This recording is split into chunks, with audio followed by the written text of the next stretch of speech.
right, welcome. We are now going to call the meeting to order for the joint meeting of the Cotati City Council and successor agency to the former Cotati Community Redevelopment Agency. Can we please begin with a roll call? Councilmember Lemus. Here. Councilmember Rivers. Here. Councilmember Harvey. Here. Vice Mayor Ford. Here. Mayor Sparks. Here. Thank you. And to those of you who are new at our City Council meeting, we always begin with a land acknowledgement and a Pledge of Allegiance. So I invite you to stand and join us for those.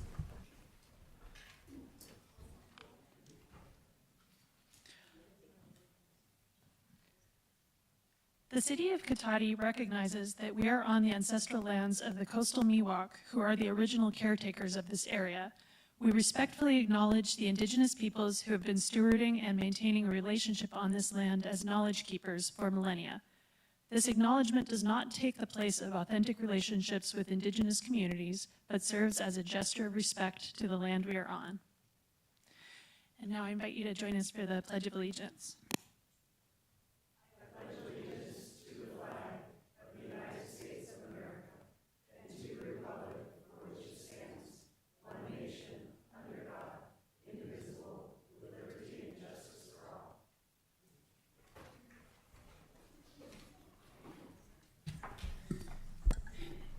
Thank you. The first item on our agenda tonight is the approval of the minutes from our last regular meeting on September 24th, 2024. Does anyone on the council have any adjustments, corrections, or changes to the minutes? Okay, seeing none, we need to open this to public comment. If anyone wants to make a public comment about the minutes from our last meeting, this would be the time to do so. I'm imagining most of you are not here for that, though. Okay, so seeing nobody here, can we open it up on Zoom, please? Yes, thank you, Mayor Sparks. Speaking to our Zoom attendees, if you'd like to make a public comment on approval of the minutes, please use the raise hand icon.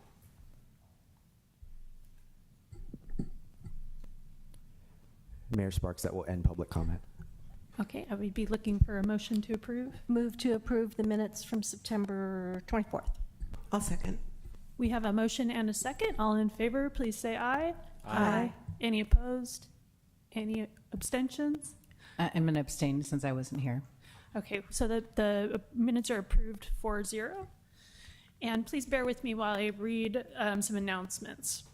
Meeting orientation for new attendees and viewers. In conformance with the Brown Act and the adopted City Council rules, the meeting agenda includes items labeled as action items where the City Council may consider the item. If the City Council considers the item, citizens will be afforded the opportunity to provide comments relative to the item being discussed. The meeting agenda also includes a citizens' business item, which is the designated place on the agenda where citizens have the right to say whatever they wish. However, the Brown Act prohibits the City Council from taking action or considering any item that is not on this agenda to ensure that other members of the community who wish to provide comment are notified in advance through a properly noticed meeting agenda. Measure S supports police services, a variety of recreation programs for all ages, and the maintenance of our streets, parks, and public buildings. See details on the web at cotaticity.org. Citizens interested in receiving City of Cotati community alerts via text or email are encouraged to enroll with Civic Ready by signing up on the city's website, www.cotaticity.org, under the How Do I link at the top of the homepage. Like always, we love to hear from you, so please feel free to contact the city at 707-792-4600 or info@cotaticity.org.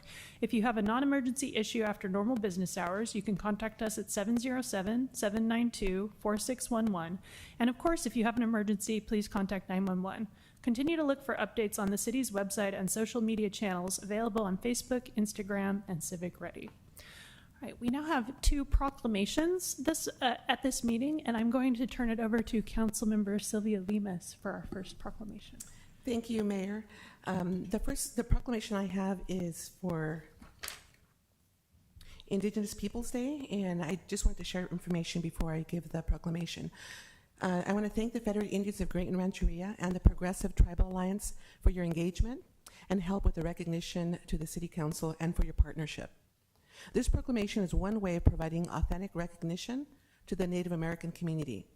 The Progressive Tribal Alliance is focused on increasing the representation of Native Americans through education and leadership, promoting cultural education, while fostering strong civic presence in local government.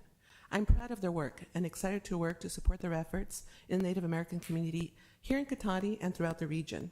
Just a few of the Native American community recent accomplishments: the return of Moraine coastal property to Great Rancheria for permanent conservation and stewardship, the first Native American Center coordinator at the Santa Rosa Junior College Intercultural Center, John J.D. Duran from the Sikango Lakota and Rosebud Sioux tribe, and the return of the Indigenous Peoples Day event at the Santa Rosa Junior College. So with that, I'd like to invite representatives from the Progressive Tribal Alliance so I can read the proclamation. Yeah, okay. Yeah, come on up. Yeah, I'm going to read the proclamation, and then I'll have you say a few words. Thank you. Proclamation of the City Council of the City of Katati proclaiming that the second Monday of October is Indigenous Peoples Day and that the month of November 2024 shall be Native American Heritage Month. Whereas the Federated Indians of Great Rancheria, a federally recognized tribe, is comprised of Southern Pomo and Coast Miwok people, and the lands now occupied by the City of Katati are the ancestral lands of the Federated Indians of Great Rancheria. And whereas the Katati community acknowledges the Southern Pomo and Coast Miwok tribal histories, culture, contemporary issues, and the contributions of the Federated Indians of Great Rancheria to Sonoma County are vital to the understanding of our origins and rich heritage. And whereas the Federated Indians of Great Rancheria maintain a harmonious relationship with the ecology of this area, including knowledgeable and respectful harvesting of animals and plants. And whereas the traditional, cultural, and ecological knowledge of the Federated Indians of Great Rancheria holds important values for our community. And whereas the Katati community will benefit from their more active and visible input of the Federated Indians of Great Rancheria. Now therefore be it proclaimed on this day of October 8th, 2024 by the City Council of the City of Katati, and that the second Monday of October, October 14th, is Indigenous Peoples Day in Katati, and that the month of November is Native American Heritage Month to honor the Native Federated Indians of Great Rancheria, comprised of Southern Pomo and Coast Miwok people. And the City Council encourages business owners, educators, artists, and all of our citizens to participate in making this an occasion for joy, learning, collaboration, and prosperity. I want to thank you, Jack Pollard, with the Tribal Progressive Alliance, and just ask if you want to share some words with us today. Sure. I'd just like to say thank you. Thank you to the council for the town of Katati, city of Katati. Yeah, it means a lot to us to have the acknowledgement and understand the relationship between the native and the non-native community. And your acknowledgement goes a long way in doing that, and we thank you very much. And then we would like to take a picture with you, if we could. Sure. And if other members, I think, are here, if they want to join the picture, sure. This guy, good to see you again, buddy. Yes, appreciate it. Thank you. So go ahead and this is Steve Redmond.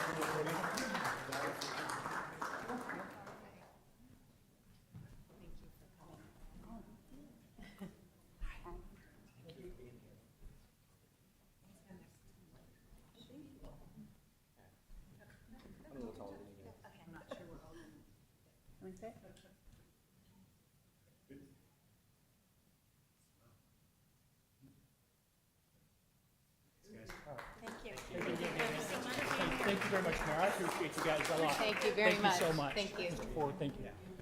Thank you very much. Thank Appreciate you. this. Thank you for coming.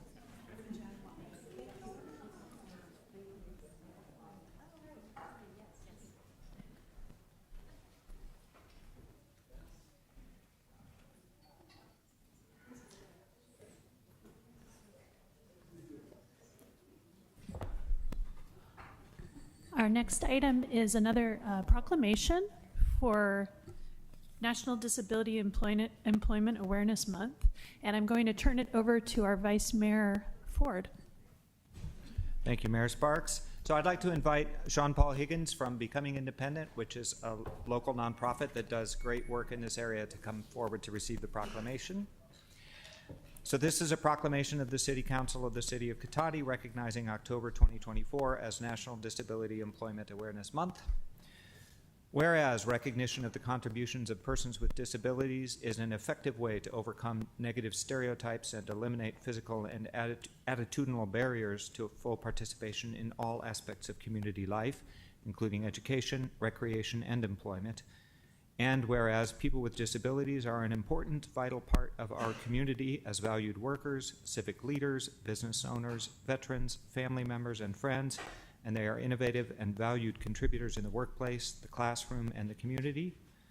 And whereas the City of Cotati is committed to ensuring that city programs and employment practices effectively serve and benefit persons of all abilities in order to support individual dignity, self-reliance, and productive lives for all people.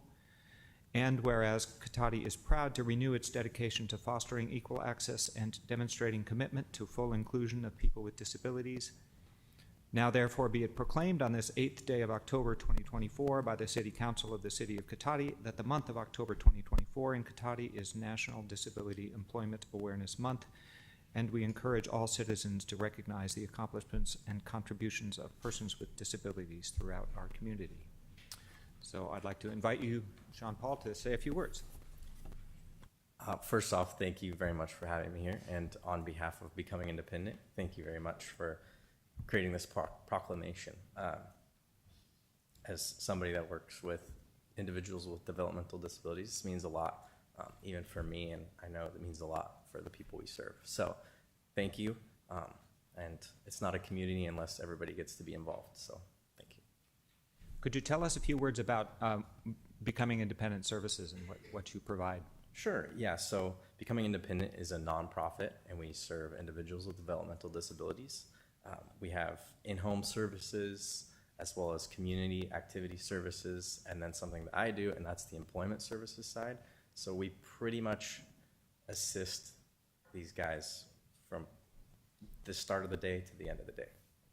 And that's a little brief summary of that. Great, thanks so much. So do you have any colleagues with you you'd like to come up for the picture with us? Or? I think it's just me today. Okay, great. We'll come down and take a picture. Thank you for being here tonight. Thank you.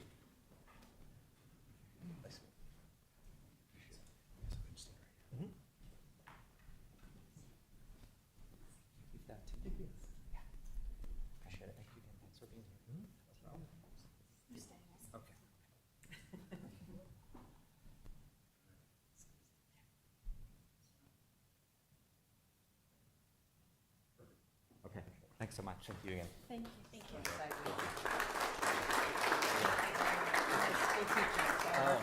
Thank you. Appreciate your service. Thank you. Thank you so much.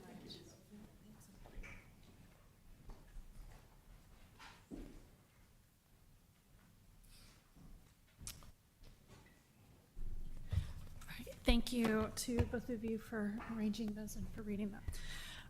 We now move on to our approval of the final agenda, and we do have an item that was received on Sunday that I'm proposing to add to the agenda, which is at the Mayors and Council Members Association meeting on Thursday. I will be asked to vote on who's going to represent the cities at the Measure O Oversight Committee, and you've all received some information about that. I'm proposing to add that to the end of the agenda tonight after item 13B. So that would become item 13C. And I believe we need a 2/3 vote for this? That is correct, Okay, which is 4 votes. okay. So does anyone have any questions about that? Okay, so I do need to open this to public comment. If anyone has a comment about us adding this administrative item to the end of our agenda, you could come forward now. Seeing nobody, you can open it to Zoom. Thank you, Mayor Sparks. Once again, speaking to our Zoom attendees, if you would like to make a public comment on the addition of this item, please use the raise hand icon. Mayor Sparks, that'll end public comment. Okay, thank you. So I would move that we add this item, the City Selection Committee for the Measure O Oversight Committee, to the end of our regular action agenda. Second. Thank you. We have a motion and a second. All in favor? Aye. Any opposed? Any abstentions? Okay, that passes 5-0. So we'll add that as item 13C.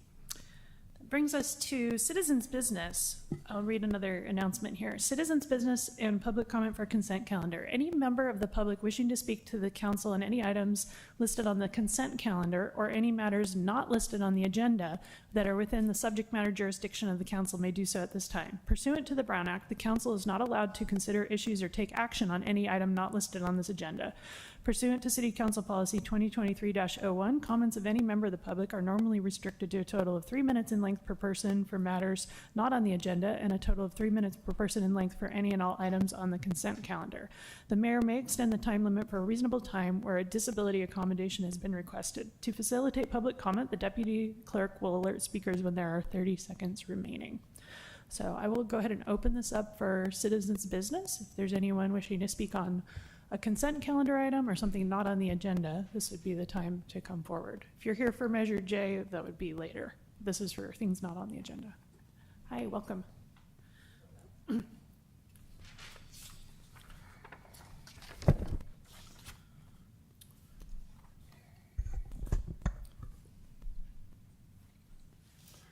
Good evening.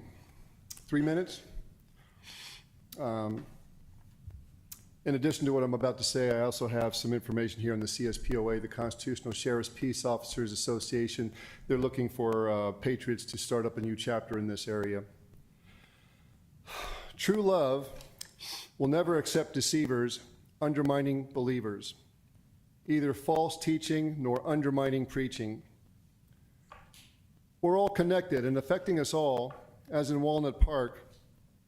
250 persons vigil, whereas they prayed for the release of Israeli hostages. Such prayer be absolutely taking the Lord's name in vain. Praying to whom?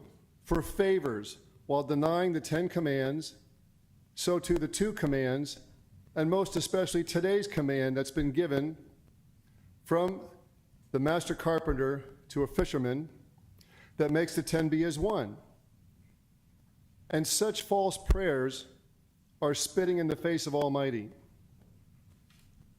America and the world has long been blessed by the very lesser God they serve, Mammon, maintaining insanity's backgammon.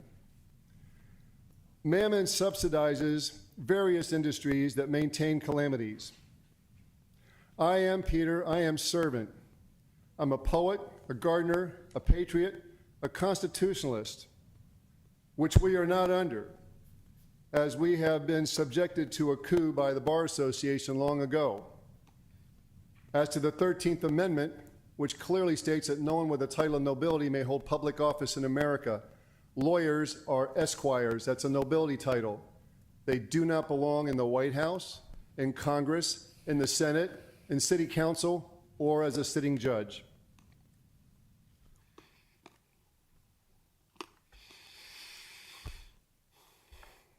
So, I don't mean to sound sappy, but given the choice, hearing the silent voice, I'd rather be happy. I say, search and listen to Pharrell Williams' Happiness is the Truth. After all, I fully trust Almighty, never an atheistic goofy goof. Amidst all wailing and gnashing of teeth in every town, I prefer Linus's exalting Luke 30 seconds. 2:18-14 of Charlie Brown.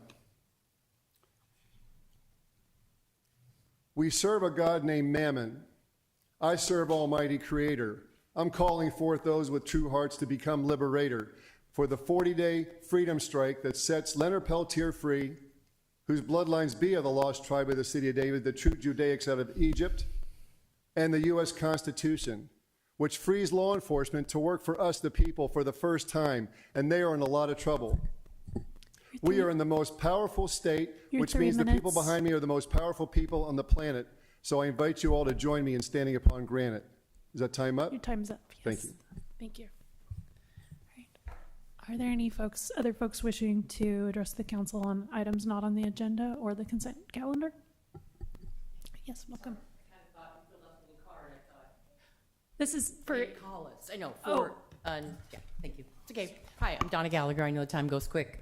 And I'm super pleased I'm here because I'm part Native American. I really came tonight because of that, and I wanted to hear the Measure J argument. And I know those are on the agenda, but I also didn't realize you were going to do a little bit of talking about the 5G, which is great. So all I'll do, and then I won't use my 3 minutes, is just give you a report that you may not know. And I'm doing this on behalf of the fact that David Rabbit's here. When he was on the Board of Supervisors, May 2015, they were very reasonable and voted to not, or decided not to fluoridate Sonoma County. Very good idea, because on September 24th, after a 7-year lawsuit of the EPA, the federal court, the Ninth Circuit, San Francisco, ruled that fluoride should not be put in the water because it causes a lowering of IQ of children, 5 to 7 points, with 73 human studies. So it has now been ruled the United States should stop fluoridating, and that'll take some time to do. But I just want to acknowledge that our Board of Supervisors were ahead of their time, and that is just something I want to acknowledge them for. All right, thank you. All right. Not seeing anyone else coming forward, we'll open it up to Zoom. Thank you, Mayor Sparks. Once again, speaking to our Zoom attendees, please use the raise hand icon to make a public comment for citizens' business. Our first hand is from Lori. Lori, you have the floor. Kevin, can I have my extra minute? Sure, one moment. And can you also increase the volume if possible? We're currently at max volume on our Zoom. So, Lori, once we start the timer, if you can make sure to speak clearly into the microphone. Sure. Okay. Hi. I wanted to comment that it seems when it's coming to put something on the agenda, such as Measure J again tonight, which brings in the crowds, obviously, it's not usual that for me to be speaking. I'm usually the only person in the room. Okay. The council gets this done within days. Ben Ford asked last meeting, so he gets the agenda on it, item this, and the Press Democrat picks up on it. However, when it is one of the citizens of Cotati asking for something to be on the agenda, nothing is ever done. I have been asking since November of 2023. I wrote public comments. I've appeared 4 times, and you refused to. For 11 months now, I have asked for a code enforcement to be on the agenda, and for the city to address reeling in the attorney, code enforcement attorney who commingles a bunch of rules, and to stop using code enforcement against your political opponents. Not one word has been spoken about the possibility of it being on agenda for almost a year.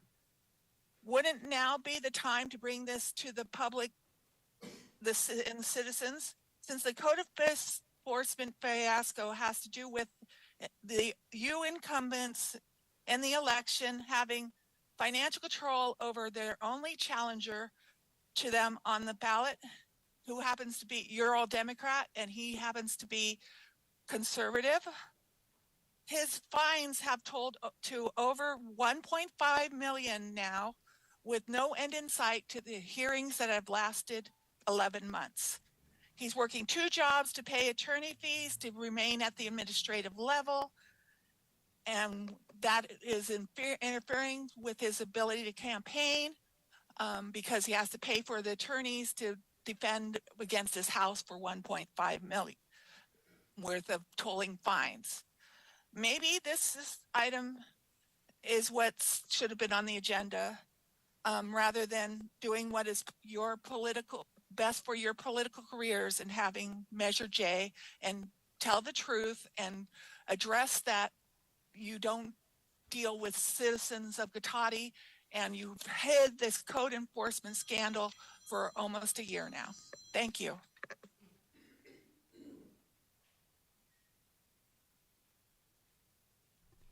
Seeing no further hands, Mayor Sparks, that will end public comment. Thank you. All right, thank you very much. Does anyone on the council wish to pull a consent calendar item? No, I just had a few questions on one of the applications. Sure, go ahead. Okay. I had a question on the Dia de los Muertos event. I don't know if I can ask some questions on that. Sure, I can try to answer. Okay. I don't know if it's for the applicant or for you, but the question would be, will this benefit like a nonprofit? A nonprofit? I didn't see, it was a nonprofit, but I wasn't sure if it was going to benefit a nonprofit. I do not, I'm not, I don't know. I don't know the answer to that question, Okay. fortunately, but I don't know if, yeah. Step up, Ashley. Ashley may know. Okay. There's no fees associated with it, so it's not Okay. benefiting, it's benefiting the community, Uh-huh. but not financially benefiting anybody. Okay. Okay, and then my other question was just if the applicant was willing to work with local students and even other community members, like radio stations or other that express They're in interest? touch. They're in touch. Yeah, Okay, great. but it's not been guaranteed yet. Okay. Okay, that was my questions. All right, otherwise it's a great idea for Katati. Thank you. All right, thank you. So if no one's wanting to pull any items, then I'd be looking for a motion on the consent calendar. Move to approve the consent calendar. Second. I'm not sure who got that. I think maybe Vice Mayor Ford under, just by a hair. Okay, so we have a motion and a second. All in favor, please say aye. Aye. Any opposed? Any abstentions? Great, the consent calendar is approved, 5-0. That brings us to direction on future agenda items. Does anyone on the council wish to propose an item for a future agenda? Yes, Councilmember Harvey. Yes, and this can wait until strategic planning, but I would like us to look at options and alternatives and things surrounding the lighting and landscaping. I've received quite a lot of feedback on that, and I'd like us to at least kind of take a look at it. And it can wait till strategic planning, but I think we should look at that. You mean the lighting and landscape assessment districts? Okay. Okay, sounds good. We will agendize that at strategic planning. Okay, that brings us, sorry, go ahead. Yeah. Yeah, I just wanted to, and this is also about strategic planning, but I would love to see our collaboration with the Progressive Alliance at the strategic planning, at the planning phase rather than once it's all already done. So I'm wondering if maybe they can be included in our strategic planning in some way. Perhaps that's something we could discuss with the city manager offline and maybe bring back a more detailed proposal at a future meeting. Yeah. Should I talk about my new role type thing? I don't. Go Yeah, ahead. I think just later in the meeting, we can talk about it, yeah. Okay, so we've got two items. I'm just writing them down so I don't forget. Okay, that's going to take us to our next item, which is a public hearing. The second reading and adoption of an ordinance amending Chapter 1721, Special Purpose Zone and Overlay Zone Standards of Title 17 Land Use of the Cotati Municipal Code to allow existing planned unit developments to be subdivided, redeveloped, redeveloped, or modified consistent with the underlying zoning district development standards, and 2, rezoning multiple properties to be consistent with their general plan land use designations. So who is it? Is this JP? I'll turn it over to Mr. Harris. Thank you, Mayor Sparks. My name is JP Harris, Senior Planner with the City of Cotati. I do have a PowerPoint, but I'm going to fly through it because I think that I don't think anyone in the audience is here for this item tonight. And I'm pretty sure the council is familiar with the topic. So let's go to the next slide, please. So this is the second reading of an ordinance to amend the zoning code to allow development of PUDs, allow PUDs to be subdivided, developed, redeveloped, modified in accordance with their underlying zoning. Currently, you would have to do a zoning amendment to get rid of the PUD in order to do that. This allows you to bypass that operation. The other is to amend our zoning map and the zoning of properties to be consistent with our general plan land use designations, which is a thing we are required to do by law and which we are intending to do with this ordinance. So next slide, please. Just briefly, this would add a new section to the code. The relevant part is highlighted there in bold, and if you want to read it more carefully, it's on pages 43 and 56, same words of your packet. Next slide, please. And then the other is to bring our zoning into consistency with our general plan. The general plan was adopted in 2015. That's the map that shows the various land use designations of all the properties in the city. Next slide. And this just covers the fact that we're obligated to do this by state law, and this will affect about 91 different properties in the city. Next slide. And this is on page 39. This just shows you the corresponding zoning districts and how they correspond to the land use designations. Next slide. And I think this is the more pertinent part. At the July 9th, we had the first, on July 9th of this year, we had the first reading of this ordinance. Council raised some questions about several properties, one of them on Cypress, and about 6 or 7 of them over on West Cotati Avenue, and directed staff to reach out to these folks to discuss the changes that had occurred in 2015, as well as measure their interest in potentially participating in a future general plan amendment that would allow them to change their property again. Then you also directed staff not to come back for at least 60 days until that work was done. Next slide. So after that, on July 12th, we sent letters out to all those various properties that were of concern. That letter that we sent out is on page 52 of your packet. 3 property owners responded. The property owner on Cypress indicated that he did not support the changes that were made in 2015, nor was he aware of them.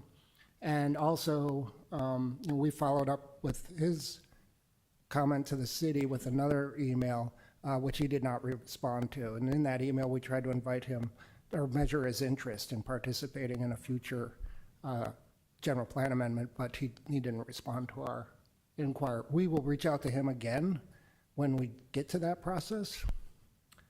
And then from the West Cotati folks, we had one property owner that only had questions about what had happened, and then another one that had questions.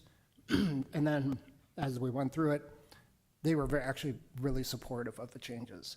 They felt that it increased their property value, as well as gave them some options for what they could do with their property. And those were the only comments we had received. Next slide, please.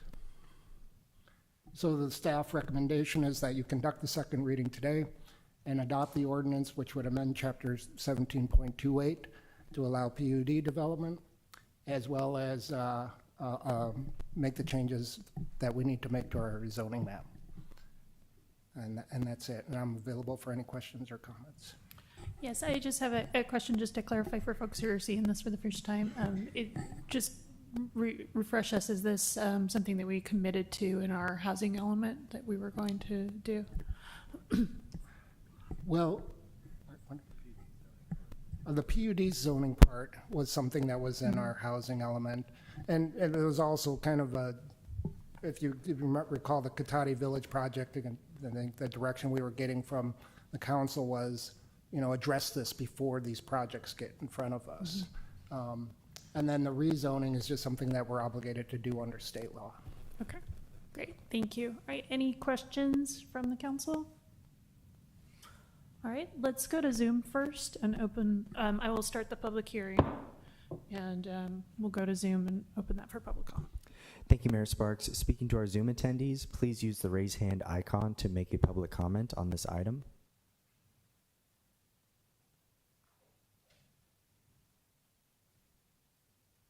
Mayor Sparks, that will end public comment via Zoom. Thank you. Okay, I'll open it to public comment in the chambers. If anyone wishes to speak on this item, you can come forward now. Okay, not seeing anybody. We'll close the hearing. All right. Does anyone have a discussion? Yes. Yes, I did speak with JP about the letter from the individual on Cypress Avenue. The way I read the letter is that the person was extremely upset that we had changed this. He was notified, as he put it, 9 years after the fact.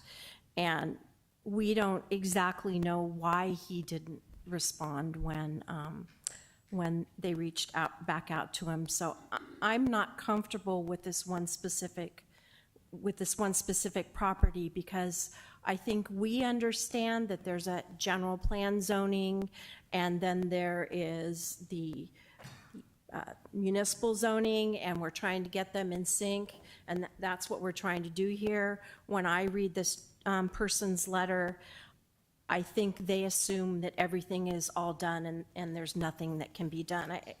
I got more of a sense of that they were kind of frustrated, and that could be why they didn't reach back out. I appreciate that JP said that they will actually try and have a conversation with the person, because oftentimes there are a lot of things in the planning department and the planning commission and what we do that may seem like obvious to everyone, just like with the engineering stuff that may be obvious to Craig, but it's not obvious to the regular citizen.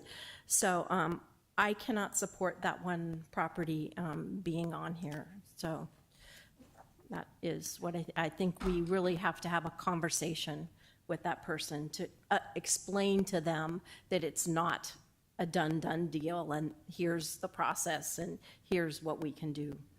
Because as he said, they've been doing agriculture and livestock for over 100 years on that property. And so I think to change it to extreme, neighborhood low density with the possibility of hundreds of homes on it is probably a shock to him or her. Yes, Vice Mayor? I just want to appreciate the work the staff put into reaching out, starting just 3 days after we had that meeting in July. That's really helpful. Reading those letters back and forth with the owner of the Cypress property. First of all, on that property, I want to point out we are obligated by law to change the zoning to match the general plan. So if I'm comfortable moving forward with that, recognizing that changing the general plan land use designation won't be affected by whether we do that. Like if we were to change the land use designation in the general plan in the backwards direction, which is hard, we could do change the zoning back at the same time. So I don't think changing the zoning now changes what would have to happen in the future to rechange that. But in Mr. Harries' response to the property owner, he laid out very clearly that the land use designation change in 2015 does not affect the current use of the property, and he's just fine to continue doing what he's doing. And so I don't see a problem with bringing ourselves in line with state law by not having conflicting land use designations between the general plan and the zoning map.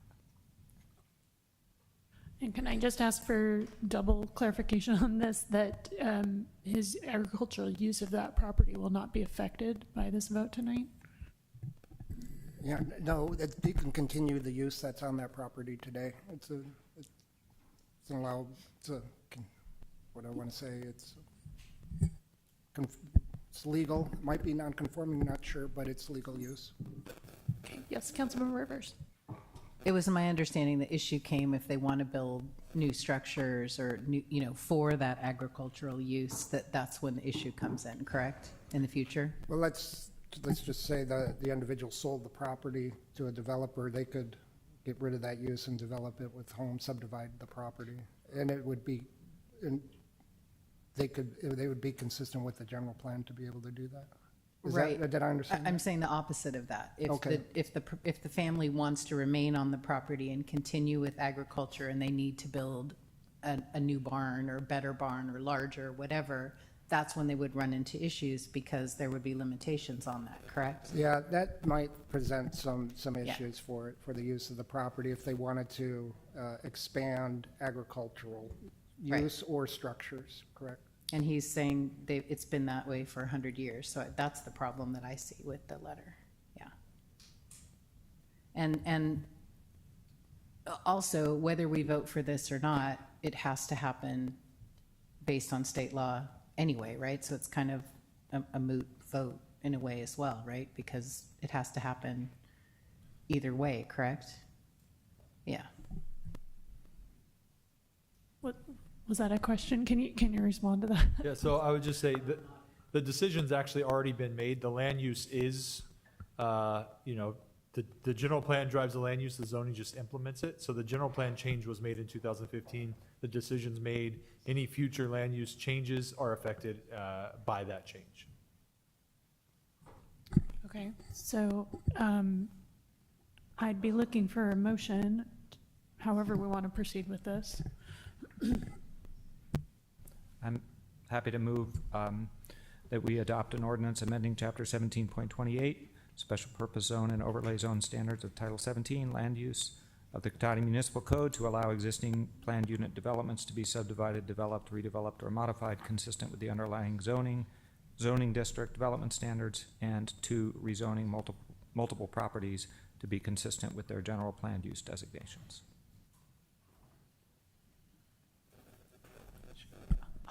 Yeah, I'll second. Okay, we have a motion and a second. Can we do a roll call vote on this one, please? Councilmember Lemus, Yes. Councilmember Rivers, No. Councilmember Harvey, No. Vice Mayor Ford, Yes. Mayor Sparks. Yes. All right, thank you. That passes 3-2. And we will now move on to our regular agenda. Are we ready to move on? Okay, so we're going to move on to item 13A because we do have some folks here to speak on that, which is our update on outreach to cellular providers. And I will turn it over to City Manager Obid. Yeah, thank you, Mayor, Council. So this is just an update. There's no action on this item tonight. And then to just to go back and refresh everyone's memories, back in strategic planning for fiscal year 23-24, so last year's budget year, the City Council expressed concern about the state of broadband in Cotati, and they called out poor cellular service in particular as an acute issue in Cotati. So as part of the final project list, the City Council directed staff to look into improving broadband and then come back to the city with background on the issue as well as some recommendations. And on May of earlier this year, actually, the City Council received an update, and basically the determination was the most acute issue that was most pressing was cellular coverage in Cotati. And it's the issue that we've been hearing the most about from residents, as well as, obviously operationally, we have cellular issues as well, but we hear about it from residents quite frequently. And in the May discussion, the City Council had recently updated the municipal code to align it with federal regulations and allow additional zones where cellular facilities could be located. And as part of that conversation, the council asked for staff to come back in 120 days and provide an update on outreach to cellular providers and just see where things are. So following that meeting, staff did reach out to all of the main cellular providers that operate in Sonoma County. That includes Verizon, AT&T, T-Mobile, and Comcast. I mean, they're mostly a hard broadband provider, but a landline broadband provider, but they do provide some cellular as well. And then also Crown Castle, which is it's a third-party facility operator for cellular facilities. So we subsequently engaged in dialogue with all these providers to gauge interest. Verizon has not really responded or hasn't really responded to the city and is not particularly interested. The staff report says AT&T had not responded yet, but just coincidentally on Monday we had a conversation with AT&T, and AT&T expressed that as a part of an unfunded future facility expansion, they do want to do some broadband facilities, cellular facilities in this area, and they said they would be looking into it more and then getting back to us. So that one does seem to have some interest with AT&T. Comcast also didn't express any interest. And then the two that did express interest, Crown Castle, they've engaged with us to look at some mostly city properties to potentially host cellular facilities in the Cotati area. And then T-Mobile, of course, just so everyone knows, they recently had a minor use permit application in with the city to place cellular facilities on the roof of the Energy Health Club on East Cotati Avenue. And this one was subject to an appeal last night, so I'm just informing the council that's in motion, but we really can't talk about that tonight because it's a possibility it could come back in some form that the council sees it, so you don't want to talk about it tonight. And with that, I'd be happy to answer any questions. All right, thank you. And I'll reiterate that if it were to come back to the council as a further appeal, we'd be serving in a sort of quasi-judicial role. So that's why we can't discuss that portion of it tonight. All right, does anyone have any questions about the cellular and broadband report? Yeah, go ahead. I just want to confirm this is about cell phones, not Wi-Fi, correct? This is about cellular, yeah. Okay, thank you. All right, seeing no other questions, let's open it to public comment. I have a comment card from Peter Alexander, if you'd like to come speak.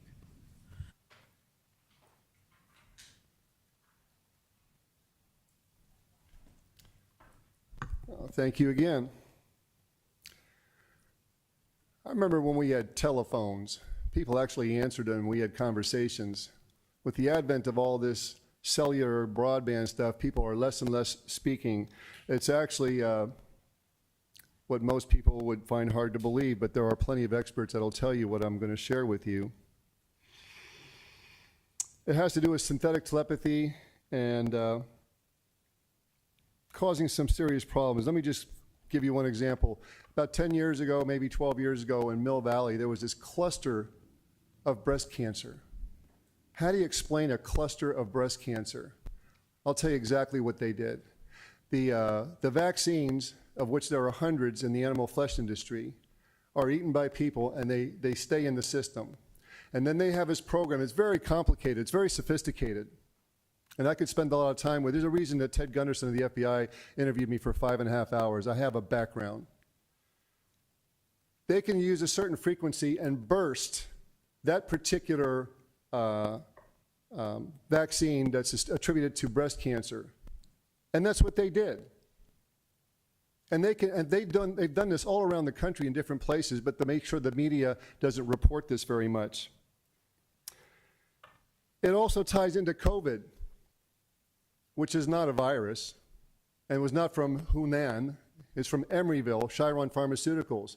Who was in charge of that was Dr. Maurice Wallen, who got caught in the 2006 Dateline sting in Petaluma with 29 men showing up to have sex with a 13-year-old girl.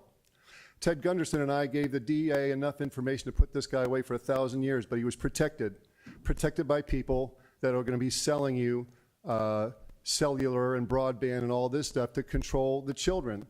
As the nasal swabs, all they are is a delivery system for nanotechnology. You've seen schools of fish swim together, starlings fly together. Try herding a bunch of cats. But you can now herd the people because they have all this microcomputers in their brain that's going to be facilitated with synthetic telepathy through frequencies. It's weaponized material. And we're made to believe, oh, this is great. We can look at YouTube on these stupid phones, and you see all these kids, that's all they do. We are in a very beautiful place. We're in the best place in the world. And you have a responsibility, same with the people behind me, to step up and start doing the right thing in regards to what we're dealing with. And what we're dealing with is an assault upon us all and our children. With these children, with all these technologies, you're not raising your own children. You're raising the system's children more than ever before. More than ever before. I like telephone booths, walkie-talkies, and people just speaking back and forth, which is why I appreciate this opportunity. You already know and suspect that what I'm saying is at least probable, and I'm telling you it's very true. All right, That'll end your 3 minutes. Thank you. I'm sorry? The 3 minutes are up. 3 more minutes? No, your Oh, 3 okay. minutes are up. Thank you for your comment. Okay, is there anyone else in the room who wishes to speak about the cellular and broadband update? All right, can we open it to Zoom, please? Thank you, Mayor Sparks. Once again, speaking to our Zoom attendees, please use the raise hand icon to make a public comment on this item.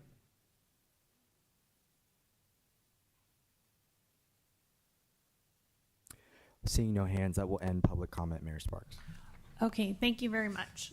So there was no action associated with this item, it was just to receive a report. So is there any further discussion or anything anyone wishes to say? Okay, so seeing none, we're going to move on to item 13B, which is consideration of a resolution opposing Sonoma County Initiative Petition Measure J. And I will turn it over to City Manager Obed once more. Yeah, thank you, Mayor. So a coalition of animal rights activists and others have qualified an initiative measure entitled Sonoma County Prohibition on Concentrated Animal Feeding Operations, designated as Measure J. And Measure J is a ballot measure that will be put before the Sonoma County voters on November 5th, 2024, the general election. And just real briefly, the City Council had previously requested a future agenda item to discuss opposing Measure J. And then at the August 27th meeting, the City Council considered this resolution, but ultimately decided not to take any position on the measure. Following that, on September 24th, the City Council again requested a future agenda item to discuss and potentially oppose Measure J with a much simpler resolution that's before you tonight. And with that, I'll just leave it there because we've gone over all this stuff before, and hand it back to the council. All right, thank you. And since you requested this agenda item, I'll turn it over to you to talk about the resolution a little bit. Okay, just briefly, I asked for this to be put, for this new resolution to be put on the agenda because I was sick at that last meeting and missed it.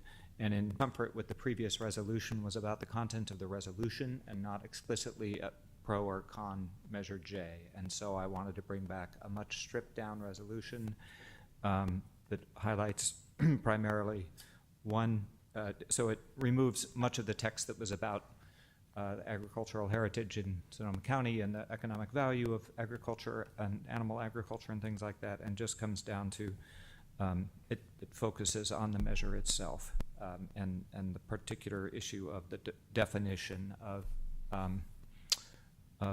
animal farming operations that would be affected, that the measure uses. So I'll leave it at that until comment time. Thank you. All right, does anybody have any questions for staff? Yes, go ahead. Yeah, I had a question. So I understand that the resolution is different, but what about the attachments? Did we have all the same attachments last time as we did this time? Yes, all the same attachments were included just for reference. Yeah. Okay, thank you. All right, any other questions for staff? Okay, so we're going to go ahead and open this to public comment. I've received, I lost count as they kept coming in, somewhere around 30 comments, which comment cards, which would take us about 90 minutes at 3 minutes per person. We have a provision in our council rules that if the comment on one item is going to take us past 30 minutes, we can reduce the time per person to try to give more people the opportunity to talk. So we're going to use a 2-minute time limit for this item, just so more people can get a chance to talk and hopefully get through it a little bit more quickly. All right, I would ask that as people give their comments, please refrain from applauding or booing or any response, just because we want everyone to feel safe and welcome to say their piece and be heard respectfully. All right, so I'm going to read off the comment cards in the order that they were received. The first commenter will be Louis Bernier of Petaluma.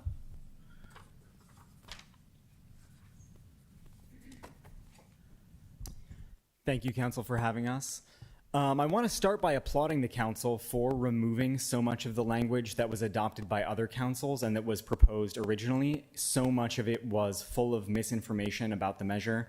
But I do want to address the substance of the proposal in front of you. And I think the crux of it is the idea that because of certifications or statuses like the organic status or American Humane Certified, that CAFOs in Sonoma County can't be bad for animals, and therefore the CAFO definition would not, and Measure J would not help with animal welfare. So I'm a factory farm investigator myself, and I've been an animal rights, animal welfare activist for the past 7 years. I've investigated some of the largest factory farms throughout the country, and I can tell you plainly that in my experience, these certifications mean almost nothing for animal welfare. American Humane Certified, which is referenced in the proposal in front of you, they certify the 3 largest egg producers in the entire country. They also certify a number of companies that are well-known abusers of animals, including Foster Farms, Butterball Turkey, and Pilgrim's Pride Turkey. These are not reasons to think that setting a reasonable limit on the number of animals confined in a single facility would not benefit animal welfare. This is a simple proposal, and it's intuitive that limiting the number of animals confined will help with animal welfare, as well as water quality 30 concerns seconds. and other concerns. And I would just ask the council, why is this necessary? All the other councils have come out against this. I feel concerned that people are bowing to the pressure against Measure J. I don't see the purpose of taking a stance on behalf of your entire population completely unnecessarily. And I would also ask, what do you want us to do to help these animals that are suffering in factory farms? Millions of animals are in concentrated animal feeding operations in Sonoma County. And I've been working on this for years, and I don't know what we're supposed to do to try to address this very, very urgent issue. Thank you. Right. Thank you for your comment. Next will be Kathy Tresh of Petaluma.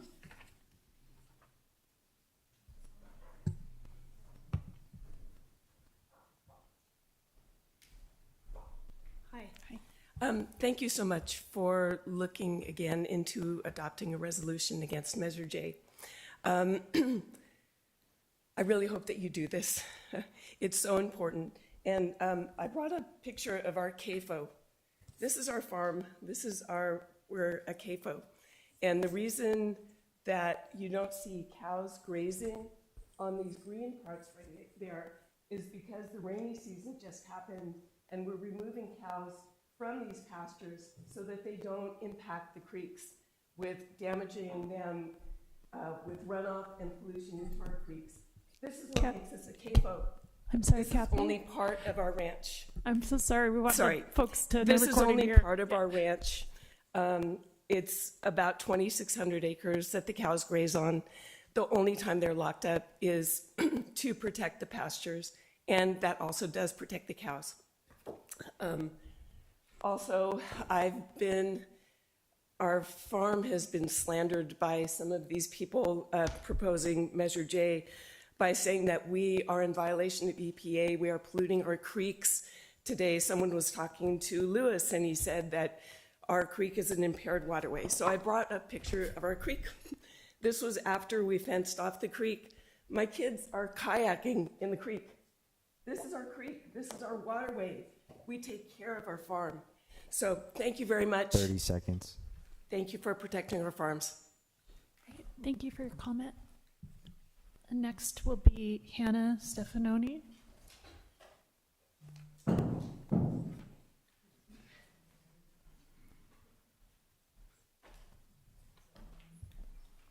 And maybe I'll start reading the next person too, so you can sort of prepare to come up next. So after that will be Cassie King.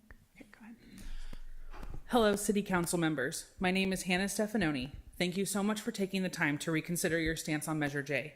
I'm a lifetime Sonoma County resident whose family had a dairy in this area for 10 years. The only time that I have spent away from Sonoma County was to get a bachelor's and master's degree in animal science and dairy sustainability.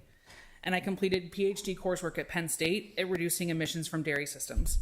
My love for Sonoma and Marin counties and the dairy industry led me back here to work for the beloved Clover Sonoma as their producer relations and dairy sustainability manager. I'm sharing my background with you to show you how important this issue is to me. I have a passion for keeping our dairies in Sonoma County economically and environmentally viable.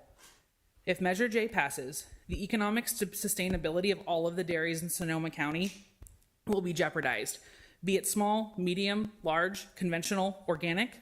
All of the infrastructure such as feed mills, dairy supply vendors, and veterinarians will be compromised, inevitably hurting the farms that the proponents say that they're trying to protect.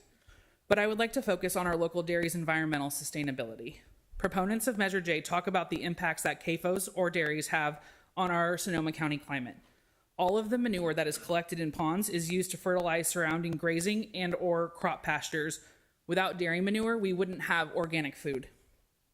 Many of the dairies up here are working with CDFA to reduce manure methane emissions through the Alternative Manure Management Program. But they are also grazing thousands of acres every year throughout our county to help with the effect of climate change rather than be a contributor. If our dairies were not environmental stewards and were harming their land, how would they be able to continue using that land for grazing crops over 100 years and some 5+ generations later? For the continuation of our farm-to-table culture and keeping milk local, I urge you to take a stance opposing Measure J. Thank you. All right, thank you very much for your comment. Next will be Cassie King, followed by Carla Cabral. Thank you. Good evening, Council. I'm a Petaluma resident, and I really appreciate the concern that the resolution expresses about animal welfare. The very first whereas clause stating that this is something Cotati residents and the broader community cares about. By prohibiting CAFOs, Measure J is setting very reasonable limits on the number of animals confined in commercial farms, and that includes 700 mature lactating cows, so not the babies or steers or heifers who aren't milking yet, 125,000 chickens being raised for meat, and 82,000 egg-laying hens. These are large numbers. Phasing out CAFOs is a widely accepted policy that has been supported by numerous animal welfare organizations, including the American Society for the Prevention of Cruelty to Animals. And it's intuitively obvious that limiting the number of animals confined in farms will improve their welfare, just like it's intuitive to think that reducing class sizes is important for quality education. Will Measure J solve every animal welfare problem?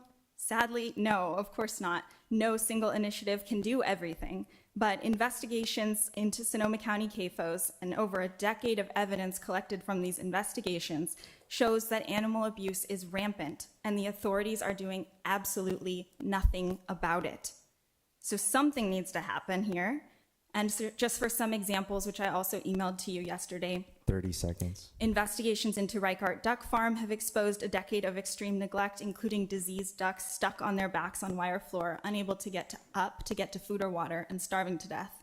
Another example is poultry giant Purdue Foods, which operates multiple chicken CAFOs in Sonoma County, and where documented routine violations of California's animal cruelty laws have been sent to the authorities and have been verified by Animal Services, which also contacted the Sheriff's Department about this, and still the Sheriff's Department refused to take action. So just ask yourself, would you want to be an animal inside one of these CAFOs? All right, thank you for your comment. Next we have Carla Cabral, followed by Shalina Morita. Hi, my name is Carla Cabral, and I live in Occidental. I could stand up here and talk to you about worthless farm certifications or misleading facts that you have heard and will continue to hear that you're well aware of, but I actually want to talk to you about something else. When you're a child and in school learning about the history of America, you're taught that the democratic process and how amazing it is to live in America where we have freedom and liberty and justice for all. But then you grow up and you find out that it's all a sham. In our quite shameful history, we've had to fight and continue to fight every single day to have a modicum of equality, freedom, and justice. If things go wrong this election, a lot of important issues that people fought for could get rolled back. Can you even imagine a world that we would live in now if people didn't fight so hard, not just for your right to sit on this council, but for women in general, just to be able to vote, or have jobs, or even open a bank account? Like every other social justice issue, the loudest voices, usually even the majority, said every one of the issues that were brought up was never going to happen. I'm proud to stand with so many others on the right side of history. This isn't about winning. Regardless of the outcome, we've already won in so many ways. Having people scream obscenities, racial, and homophobic comments at me while flipping me off is exhausting. 30 But seconds. I've been thrilled to see that there's actually way more support than the opposition and others would have you believe.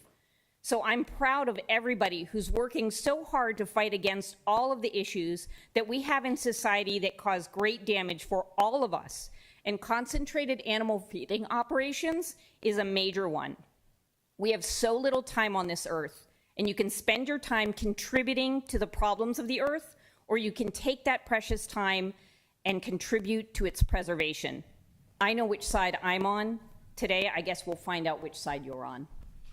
All right, thank you for your comment. Next, we will have Shalina, and they'll be followed by Alex DeCarly.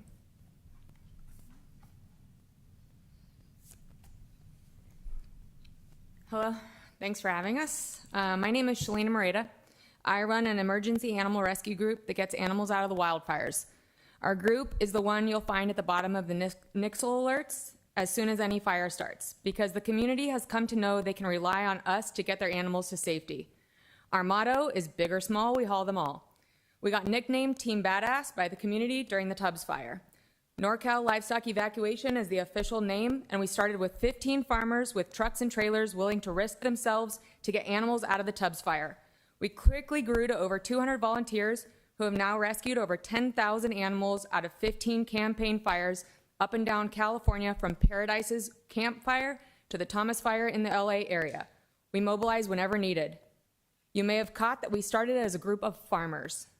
We know we can trust farmers to care about the animals and act swiftly and with intelligence about how to move them without putting them in harm's way, because they're farmers. Thousands of citizens have trusted us with their pride and joy pets and backyard animals, yet somehow we're being labeled as the ones who are abusive toward our own animals. Make this make sense. If my family didn't care about animals, my brother and I wouldn't have hooked up my dad's stock trailer on that first night of the Tubbs fire and headed straight up to Bennett Valley Road to save other people's animals. My brother and father, two of the dairies that these folks are claiming ought to be shut down because they assume that they don't care about their animals. It's insulting. Do you know that there's only 54 dairies left in Sonoma County? We can't afford to lose more. These are the smallest dairies in all of California. Where will the cows go if they're shut down? What will happen to the land when it's not sustainable as agriculture? The community deserves to understand that these farms being affected by Measure J are not large, inhumane corporations. They're the small family farms who quietly work to help the community and save other people's animals. This is a time to stand up and get behind these farmers. Ask how we can support them. Not waiting for city council after city council to make decisions without personally knowing these farms themselves. Time has come up. Please stand behind your farmers. Thank you. Thank you very much for your comment. I do see we have 4 hands on Zoom. When I get about halfway through the in-person comments, we'll switch to Zoom to give those folks a chance to speak. Okay, next we have Alex DeCarly, who will be followed by Bronte Edwards.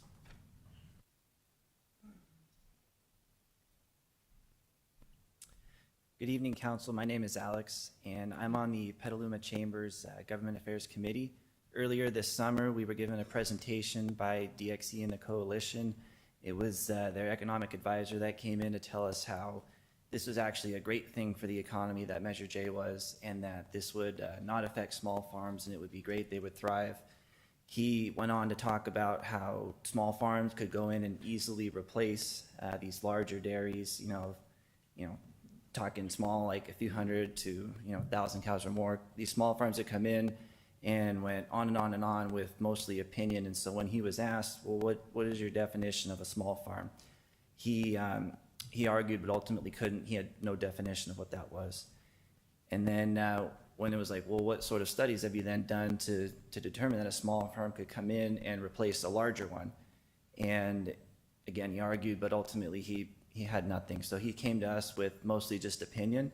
And so when you hear other people that are in support of the measure here tonight talking about how this won't impact the economy, how this will be great for small farms, that's who they were getting it from, someone who came into us with nothing but opinion. That was their top person. Thank you. All right, thank you for your comment. Next will be Bronte Edwards, followed by Doug Beretta. Is Bronte here?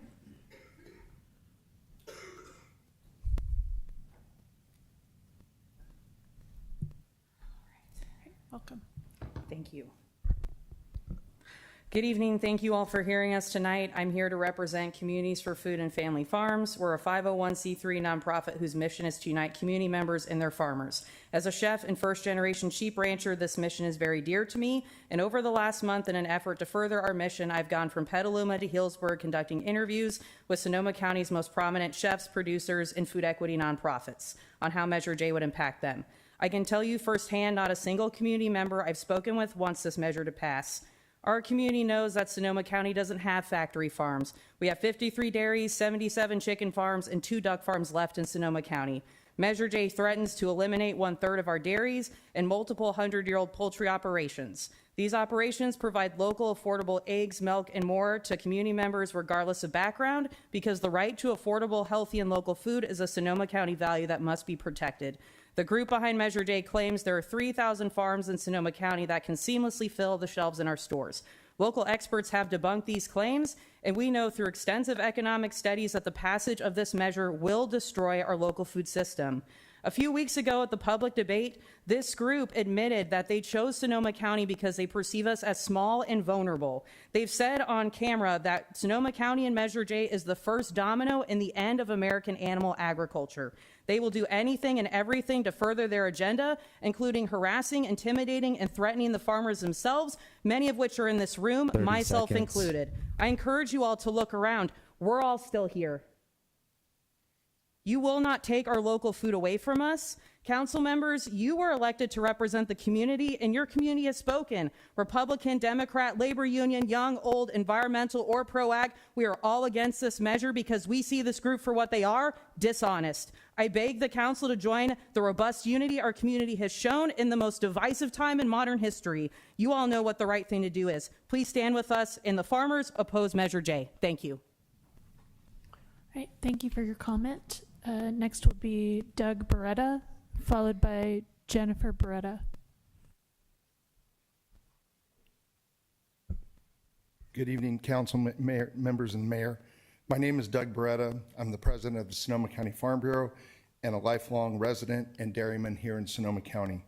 Dairy farms, poultry and egg farms, and other livestock ranchers in Sonoma County are stewards of the land and tremendous caretakers of their animals. As a coastal county with rolling hills and a lot of surface water, we are limited to the ability to grow our farms to extreme numbers, and we have found it difficult in many ways to compete with the rest of the market. To remain viable, we have to be sustainable, we have to be innovative, and we have to be special. Sonoma County farms are steeped in sustainability and animal husbandry and care. Most Sonoma County dairies and poultry farms are third-party certified of animal welfare practices and are verified by trained professionals to determine that the animals are well taken care of. In addition, most of us are organic, which also has an animal welfare component embedded in the standards, and also has natural resource and environmental elements in the organic also. Measure J does nothing to protect animals or the environment. It is taking the US EPA definition, which is used as a threshold and guide for proper water quality regulation implementation, and simply limits the size of farms with no merit nor recognition of farm size or acreage. To be designated as a CAFO under the US EPA definition does not mean that we are bad or out of compliance. It is mainstreaming animals contrary to what the proponents of this unnecessary measure want you to believe. Again, I would like to thank you for taking this up, and I hope that you vote no for Measure J. Great, thank you for your comment. Next is Jennifer Beretta, followed by Tommy Henry. Good evening. My name is Jennifer Beretta. I'm Doug's daughter. I'm a fourth generation organic dairy farmer in Santa Rosa, and I have been involved in our family dairy since I could push the tractor pedals in. I left for college in 2010. When I came back from college, I've been a full-time employee. I'm in part of our animal care, cow care, and all of our organic paperwork. This is my lifestyle. This is my future. Our dairy is the medium-sized CAFO that the yes side says will not affect if Measure J passes, but they are wrong. They do not know how to bottle milk. We cannot bottle milk on our farm for regulations and the cost that it costs us to do so. So we ship our milk to Clover, Sonoma. This measure has nothing to do with animal welfare or water quality. It's a direct attack on getting rid of animal agriculture and a direct attack on our right to choose what we eat and how we farm. Stores are getting local product. Outside of Sonoma County, and each city's definition is different to what local is. Cotati is very fortunate to have great egg processors and creameries just in the next town over. And let me tell you, if this passes, that will go away. But the products will still come here to our shelves, and how sustainable is that the farther away we get for our food? This will displace workers that have been on these farms for years. Dairies provide homes for their employees, and with the housing deficit in our county, where will these employees go if their houses are gone, displaced from their jobs? 30 seconds. The other side bases this measure off of emotion, not factual data. We in agriculture are listening to the research. We are following standards that we are given by a team of veterinarians and industry professionals. We follow strict standards and regulations for managing our manure and animal welfare. I urge the council to support No on J because of the impact to our local food availability. Thank you. Thank you for your comment. Next will be Tommy Henry, followed by Steve Perucci. Hello, I'm Tommy Henry. I manage Cotati's city-owned Veranda Folletti Ranch right across the street. I'm a land manager and I teach regenerative and sustainable food production. I've toured many dozens of farms and talked to hundreds of farmers in this county in the pursuit of my life's work, and I know how deeply this agricultural community is connected to each other. Some people believe that our county's largest farms are hindering the growth of the small farm, but as a manager of multiple small farms, I'm here to tell you that it's the opposite. Let's take, for example, the only no-kill hatchery in the United States located here in Sonoma County. They have a feed silo that allows them to buy bulk chicken feed from a local food mill. The profit margin for any farm is already so slim. What happens to the hatchery if the price of chicken feed goes up? If our large poultry farms go out of business, the feed mill that supplies them is next, and then chicken feed prices go up. After that, the no-kill hatchery, as well as many other small farms, can no longer afford to operate. Measure J is not going to help animals. It's going to help housing developers. So please join me in opposing Measure J. Thank you. Great, thank you for your comment. Next will be Steve Perucci, followed by Andy Bunnell.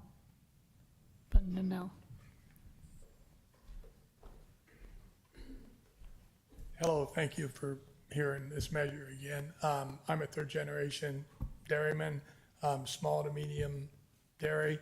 Got 2 more generations on the ground, and I'd like to see them be able to take it over and keep it going. We've been farming for 75 years, and a big dog makes a bigger mess, but it doesn't mean it's a bad dog. You just have to have a bigger bag to clean up the mess. City of Santa Rosa has a pond. They're 20, 30 acres. This group shows ponds of a large size. A larger dairy does have a larger pond. A bigger chicken ranch has more chicken manure. That's how we got close to 1,000 acres. That's what we fertilize our fields with to keep them as open space, and our pastures are helping, feed our animals, our people in Sonoma County, and some of it goes out of the county or whatever. But we don't have to pay people to come and eat the grass and try to stop the fires. We're doing it naturally. We got farm plans that tell us how big our ponds have to be. I just, if you have any questions, you know, I'd like to answer them if I can. I'm not a very good public speaker, but I just hope you vote no and support us. There's just a whole list of the 30 carbon seconds. footprint if like the last speaker said, if the local feed mill closes, you know, whoever sticks around has to go to the valley to get it. We can't be competitive. Safeway, Costco, they all look for pricing. It's nice to have, you know, fresh food, but a small farm is not sustainable in Sonoma County with the high land prices and land use fees and stuff. And so the carbon footprint's going to be much bigger on the food source in Sonoma County. And here again, I don't think just being big, it makes you bad. It's just, you know, you're not. You're at 2 minutes, sir. You're not, anyhow, thank you. Thank you. Yeah, I thank you for your appreciate comment. Okay, next will be Andy, followed by Tony Pimentel. Hi, my name is Andy Bunnell, and I'm a 30-year Sonoma County resident and concerned voter. I'm actually shocked and angered that we're here doing this again. I don't understand it. It feels like a disingenuous, misguided resolution. You know, I totally applaud your efforts to address animal welfare, but why not before? Why here? Why now? And have you done it before? And not that I'm aware of. Almost every day, Yes on J campaign receives much communication from voters who feel they're losing their minds because they have to read the measure and see these horrible photos from factories and not farms. Factories and farms don't belong together. And not understand how and why so many opposed realize, sorry, I'm butchering this. Well, just the idea that why are so many people opposed to it? I ask that question. I don't get it. I have my druthers. I know there's major money behind it. Lost on how and why. I'm sorry. And just saying that everything's fine when clearly it's not, right? Yeah, maybe on some farms things are done better than others, but for sure on the bigger farms, there's major horrific things happening. Do the research, look at the website. And we're told repeatedly 30 seconds. That voters are afraid, intimidated to say they are voting, or afraid to put up a yard sign or to put on a bumper sticker on the car. So I plead you to please ask yourself honestly, why in fact are you here doing this? Why are city councils taking a stand against a measure to unduly influence voters from following their compassion, their logic, and voting for themselves? Please, I urge you to show true leadership and not add to the enormous pressure people are already feeling. It is anti-democratic. You know better. Thank you. Provide real leadership. Thank you for your comment. Next will be Tony Pimentel, followed by Cindy Steffi. Hi, I'm Tony Pimentel. I live in Cotati. I have for the past 33 years. Born and raised in Pingrove on a dairy. Worked at Santa Rosa Memorial for 42 years before I retired. I'm against Measure J. I don't believe that it has a place in Sonoma County. And I'm embarrassed that the city of Cotati is not against it also. You're my city council. I'm speaking as a member of Cotati. And I knew Mrs. Folletti personally. She donated the property for Veranda Folletti Farm to teach children. And she would not be in favor of Measure J. She'd be against Measure J. And I think you need to take that into consideration. Thank you.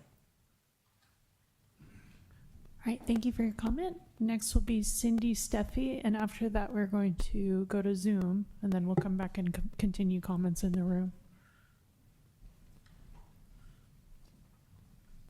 Thank you so much for revisiting this measure and your non-stance on this issue. So much has been said that I was going to say. I've spent days trying to craft a concise speech to present to you. I think that one of the things I want to point out is that I do not believe the Yes on Measure J people are all about small farms. In fact, I have handouts here that I know that you don't have time to look at, that I've highlighted, that I can leave with Kevin if that's okay, that talk about DXE, Direct Action Everywhere's criminal activities surrounding their zealousness, I'm sorry, I can't say this correctly, in stopping animal farm production or agricultural animals being used on the farms. This one in particular is about a butcher shop in Berkeley, mom and pop shop, where activists poured blood over themselves, fake blood, and dressed half naked in order to protest the butchers that were there. The only way they could get them to stop was to have them hang a sign in the corner of their shop. And they hung the sign in the corner of the shop saying that, if they hung that, it would say that animals' lives are their right and killing them is violent and unjust, no matter how it's done. The other thing I wanted to say is I want to talk about the 30 USDA seconds. and avian flu. We introduce avian flu when we're not protecting our animals. Finally, in closing, Mayor Sparks, you said it best with your 8 words in your message to the mayor, or mayor's message on the city website. You said, our roots are steeped in agriculture and music. I urge you to support No on Measure J. Your very words support that themselves. This is what we're all about. There's more here on DXC, but I'm sure you can find out on your own. Thank you for the opportunity to speak, and thank you for reconsidering your stance. Thank you for your comment. We will go ahead and open it to Zoom now. Thank you, Mayor Sparks. Speaking to our Zoom attendees, please use the raise hand icon to make a public comment. The first hand is from Dusky Estes. Dusky, you have the floor. Can you hear me? Can you all hear me? Yes, we can. Okay, thank you. I'm Dusky Estes. I'm a chef, farmer, and rancher in Sonoma County. I have dedicated my entire career to ethical purchasing and advocating for pasture-raised animals and small farmers. Tragically, Measure J is not the right fix. It focuses on headcount with no consideration of acreage rather than animal care. 100% of Sonoma County livestock graze. 80% of our dairies are organic. Organic certification includes animal care protocol. Measure J limits time in a barn to 45 days.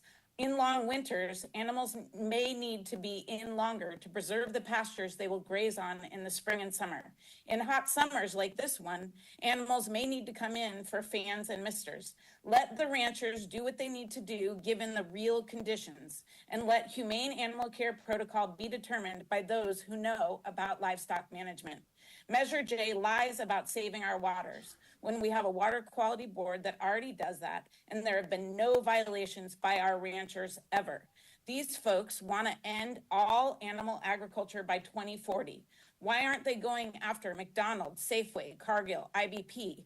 No, they're going after our small farms. It would put an end to Clover, Strauss, Liberty Duck, dairies and ranchers that are held up the world around as examples for their sustainable methods of caring for their animals and our planet. This measure would actually make it that we only have access to CAFO meat from elsewhere. Look who has come together against this measure. Farm Bureau, Farm Trails, CAF, Slow Food, Democratic Party, Republican Party, entire Board of Supervisors, every other city in Sonoma County. Studies show that for every $1 spent locally, another 3 are generated in jobs and taxes, etc. Please save local meat and dairy in Sonoma County and vote no on J. Buy pasture raised. Great, thank you for your comment. The next hand is from Samantha Fay. You have the floor. Hi there, can you all hear me? Yes, we can. Okay, thank you. As a lifelong Sonoma County resident and ethical farming advocate, I support Measure J, a prohibition on factory farming. I grew up on my grandfather's dairy, and today I work on a farm in Sebastopol. Our county's reputation for small, sustainable agriculture is something I cherish, which is why I'm taking a stand against the corporations that abuse it. Measure J is straightforward. Using the EPA's exact definition of a CAFO, it addresses facilities that confine a massive number of animals or that violate the Clean Water Act. Out of Sonoma County's 700 animal farms, approximately 21 are large CAFOs that would be required to downsize under Measure J. These corporations have driven small farms out of business. We used to have 4,000 egg farms. Now we only have 157, with just 2 CAFO operators dominating the market. Sunrise Farm alone operates 7 of 21 CAFOs in our county, including a facility with over 500,000 chickens who never step outside. Purdue, the 4th largest poultry producer in the nation, operates several factory farms here after purchasing Petaluma Poultry, selling under the Rocky and Rosie brand. The Animal Services Department in Sonoma County referred one Petaluma Poultry supplier facility to the Sheriff's Department under suspicion of birds with serious injuries. Even Clover, originally local, is now 70% owned by the Colombian agribusiness Alpina Foods. The current CEO of Alpina is the former president of Monsanto North America. Most of Clover's 27 farms are below the threshold and would not be impacted by Measure J. They only source from 3 large farms here in Sonoma County, including Merton's Dairy in Sonoma, which confines 900 cows in a feces-covered feedlot with no access to pasture. While the industry continues to blame regulation, it is unchecked corporate consolidation that is really putting small farms out of business. Measure J offers a clear solution. Require the facilities to transition to a more sustainable size over a 3-year period or phase out. That's it. Thank you. All right, thank you for your comment. The next stand is from Carmen Snyder. Carmen, you have the floor. Hi there. Thank you so much. I'm Carmen Snyder. I'm the Executive Director of Sonoma County Farm Trails, a nonprofit that has supported local agriculture since 1973. We urge you to oppose this misleading and misguided measure that will be totally detrimental to our local farming community and economy, driving up food costs, limiting food security, producing higher greenhouse gas emissions because of having to truck food in that's not local, and putting our county at a disadvantage for preserving open working landscapes, which also serve as fire breaks, and the grazing helps to sink carbon. If this measure passes, the agricultural grazing of thousands of acres of pasture and open space could also be lost forever, and those lands potentially converted to development. So let's be clear, the goal of this measure is to eliminate all forms of agriculture, of animal agriculture. As has been mentioned, Sonoma County family farms adhere to established standards for ensuring animal welfare, and a significant portion of farms follow organic and biodynamic practices. 30 Many of our seconds. farms also promote third-party certification programs for humane and ethical treatment of farm animals. The restrictions imposed by Measure J are unnecessary and sometimes are in conflict with current water practices and policies. As has already been mentioned, Direct Action Everywhere is an extremist group.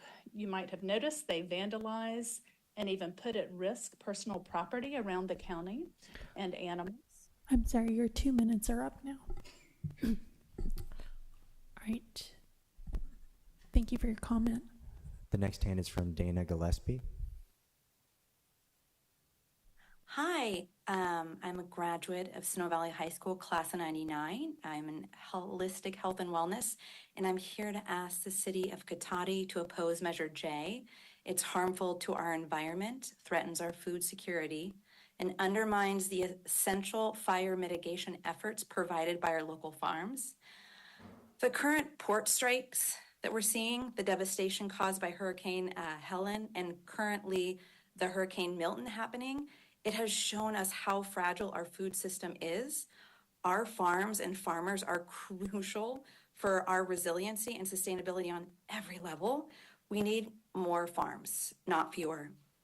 Measure J is backed by a domestic terrorist group and cult out of Berkeley called Direct Action Everywhere, whose mission is to ban animal agriculture and pet ownership, like our cats and dogs, by year 2040, and making eating meat illegal worldwide by 2055, which they have on their website, They use measures like this that we're experiencing to deceive the public, create chaos, and have a huge history of arrests and harming and actually killing animals. They have been encouraging people to steal animals online and are a huge threat to our well-being as a society. Sonoma County leads the nation in animal welfare and regenerative agricultural practices. Our farms here are third-party verified and tested for animal welfare, and there is no CAFO issue here. 30 This measure is seconds. designed to bankrupt local farming. For these reasons, I urge you and beg you to please vote against Measure J. Let's protect our farms, our environment, and our future. Thank you. Great, thank you for your comment. The next hand is from Marlena Eckel.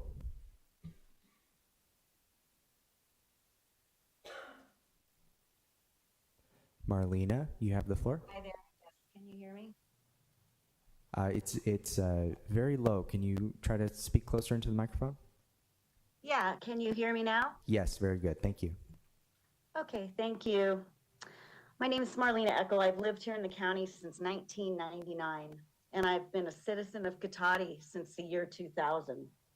I urge you to oppose Measure J. Sonoma County currently has a very strong food security. It produces some of the highest quality animal food products in the nation. Let's be real. Food production and animal husbandry are the most essential and important professions that exist on this planet. It doesn't get more basic than that. These people feed us. People eat and drink animal products. This is not going to go away just because the group behind Measure J has an agenda to end animal farming by 2040, as stated on their website. If farms close, we give up our sustainable farms to housing developments, and we'll end up importing animal products to feed our county. Let's keep it local, continue to keep it sustainable, a sustainable agricultural heritage, and oppose this dangerous, disingenuous measure. I honestly would be absolutely shocked and disappointed for my city to take any other stance than to oppose Measure J. Thank you. Great, thank you for your comment. The next hand is from Eric Allen. Eric, you have the floor.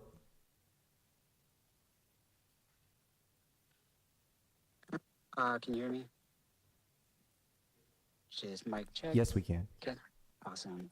Good evening, Madam Mayor and City Council of Cotati. Thank you for allowing me to speak on this agenda item. I would like to offer you a revised version of the resolution that resonates with a deeper look at this complex issue, but still maintains the resolution. Whereas Sonoma County and Cotati have rich farming history dating back more than a century, in which Measure J would help to restore that vital sense of farming that may have diminished during the Industrial Revolution and the rise of industrial agriculture. And whereas many Cotati residents and California residents more broadly have a deep interest in protecting animal welfare, as reflected by that fact that our state's animal welfare laws are among the strongest in the nation, but are limited in power in Sonoma County given the absence of commercial veal and hog farming and minimal change of current egg-laying hen farming practices. And whereas if existing law is working, then why did Mulas close? Why does Reichart have a lawsuit against them? Why is every watershed deemed impaired by the Water Board?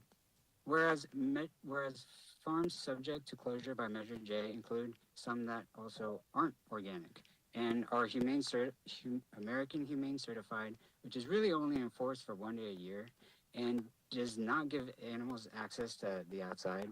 And whereas Measure J uses a definition of concentrated animal feeding operations based on a number of animals after history has shown that confining large populations is problematic due to completely lack of oversight for the animals inside when you have 100,000 in a barn. 30 seconds. And thus broadly targets farms observing the few within reach for alleged animal welfare.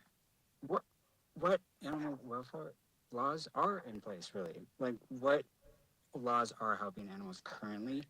And now, therefore, be it resolved that the City Council of Cotati will continue to firmly take a non-position on a ballot measure that would prevent Sonoma County's largest farms from becoming CAFOs like the ones in Central Valley.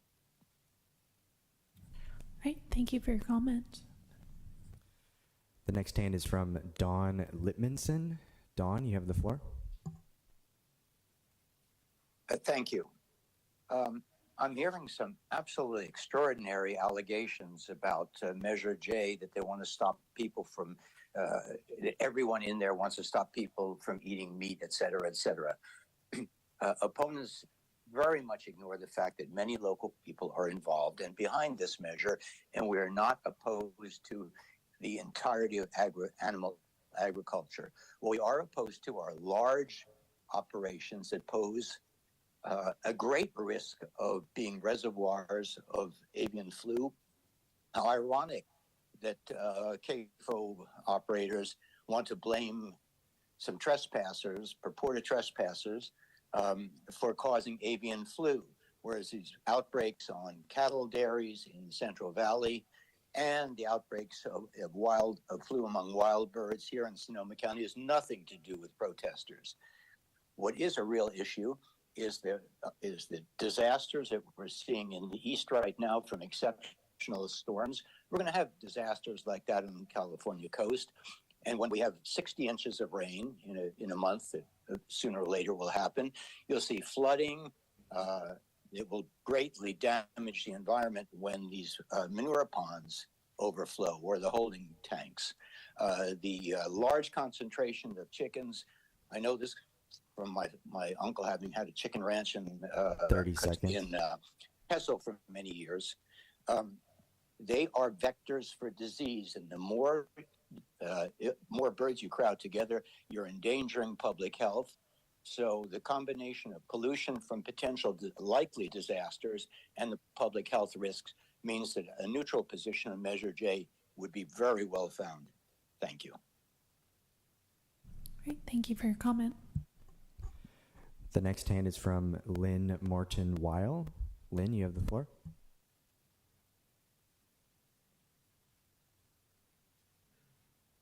Thank you. I am a longtime Katoshan and voter. You've heard a great deal of good information and testimony from farmers and ranchers who are hard-pressed to take the time away from their animals to be before you tonight. Agriculture is a large part of Sonoma County and the reason we have so much beautiful open space remaining. As my representatives, I am asking you to vote no on Measure J and not undermine our important agriculture community. Thank you so much for the time. Great, thank you for your comment. Mayor Sparks, that was the last hand on Zoom. Okay, well, we'll bring it back to the chambers. So the next comment card I have is from Joni Benedetti, followed by Kathy Cullen. Good evening. Thank you for rehearing this matter. I don't have a lot to add. I am on the side of no on Measure J. I don't have a lot to add that you have not already heard tonight. However, I would like to provide you with a little historical perspective. I am third generation Sonoma County. My kids are fourth. I live on our original family farm here in Cotati. My grandfather, Gene Benedetti, founded Clover Sonoma, and he did so in 1977, excuse me, after the Petaluma Co-op had a fire, and the cooperative creamery was not going to rebuild, and all of the local farms that shipped their milk to the co-op were either going to go out of business or going to be forced to ship their milk out of the area. As a result, we have local family farms of Clover staying local. We have local family farms. We have beautiful rolling hills and an agricultural community that is steeped in tradition and animal welfare and husbandry. If this measure passes, that goes away. We're faced again with a choice. Do we want to be steeped in an agricultural community where our food comes locally, where we support local small family farms who do the best that they can every single day? Or do we want to get our products from out of the area? I implore you to do no on Measure J. Thank you for your time. All right, thank you for your comment. Next will be Kathy Cullen, followed by Karen Leese. Hi there. Thank you for letting us be here tonight. I don't even know where to begin. I've spoken so many times, whether it's been at speakouts, city council meetings, etc. I'm tired. I'm exhausted of having to go back and forth and to get things like this in the mail, get things like this in the mail that are absolute lies. It's incredibly frustrating to hear people say that everything in Sonoma County is going to shut down. We are going to have empty shelves in the grocery stores, that all the farms are going to be gone, that we're going to lose hundreds of millions of dollars if Measure J passes, that people who have been on these farms for generations appreciate that, and that you have a family farm, but there are also people that were here before them, that were also stewards of the land, and that you are proclaiming Native American Month this month. So my frustration is with all the misinformation that comes out, all the fear mongering, telling people that pretty much the end of the world is coming in Sonoma County if Measure J passes. It is affecting, not closing, it is affecting 21 large CAFOs in Sonoma County. So we hear that, wait, we have no CAFOs, but we're fighting against closing the CAFOs. So which is it? This is unbelievable that a group of people in Sonoma County, of which I am a resident, I am from Occidental, that we cannot get it together and figure out a way to make 30 this work. seconds. We have no issues with the small farms. I am shocked that the small farms have not come together to support Measure J. It is not animal agriculture itself that is the issue. It is large animal farming that is the issue. When you have over 700 dairy cows, when you have over 500,000 chickens crammed into a warehouse, that is the kind of farming, in quotes, that we are talking about. Not these rolling hills where we have these small farmers that are doing their best. How many places have closed since CAFOs have been around? People are complaining about these farms closing down, all the dairies that have closed down. Why? Why have they closed down? Her 2 minutes are up. Thank you. Thank you for your comment. Okay, next will be Karen Lees, followed by Sarah Van Margen. Oh, no.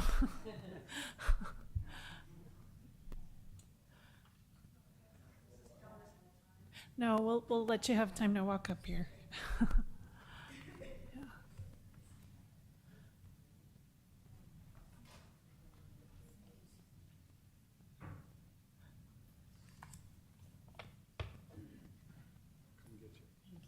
Right.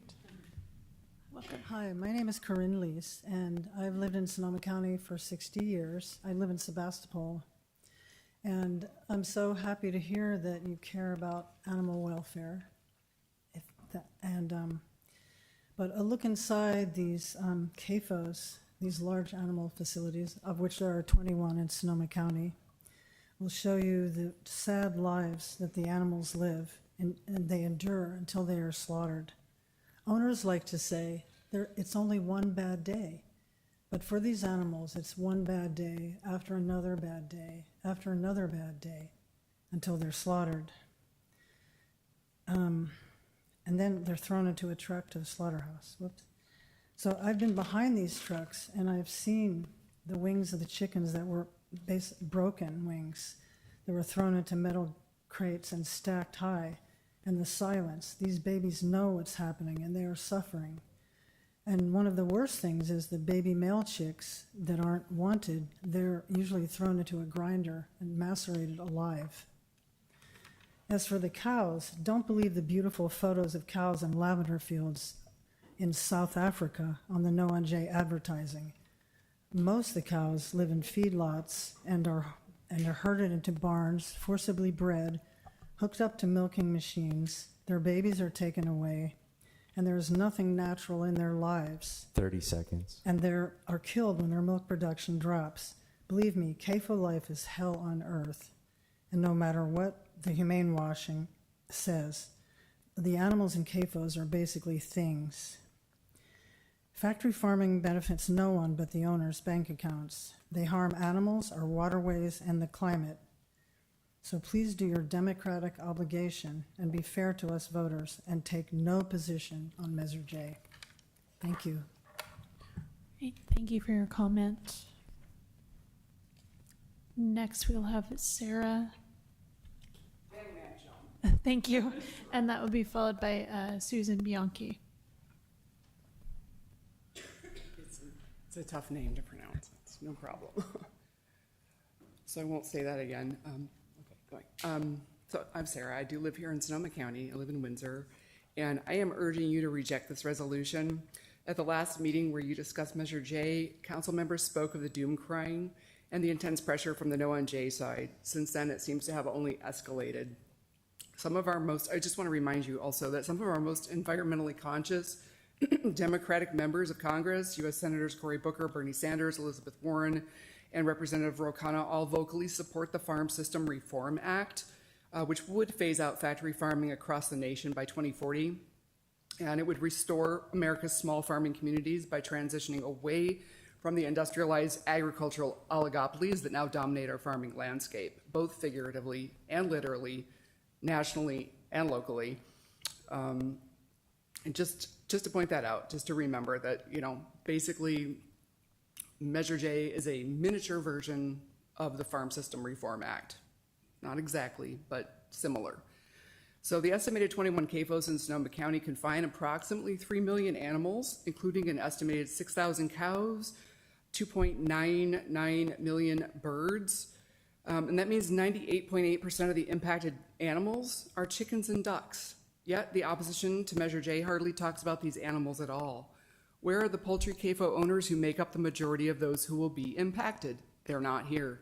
We don't hear from them. 30 seconds. Instead of talking about the millions crammed into sheds, they're spreading blatant lies about the impact of Measure J on the local dairy industry. Western United Dairies, a trade organization based in the Central Valley, which donated over $500,000 to defeat Measure J, has sent multiple mailers to Sonoma County residents with disinformation about the measure.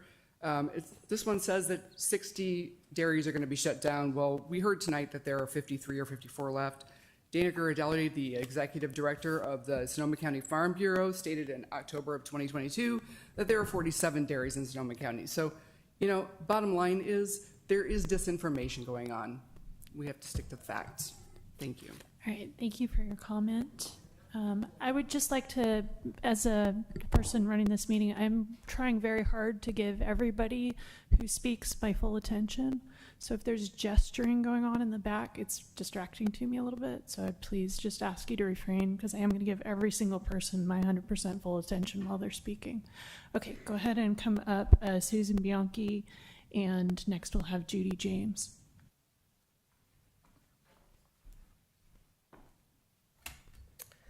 Mayor Sparks and City Council members, thank you for this opportunity to speak to you tonight.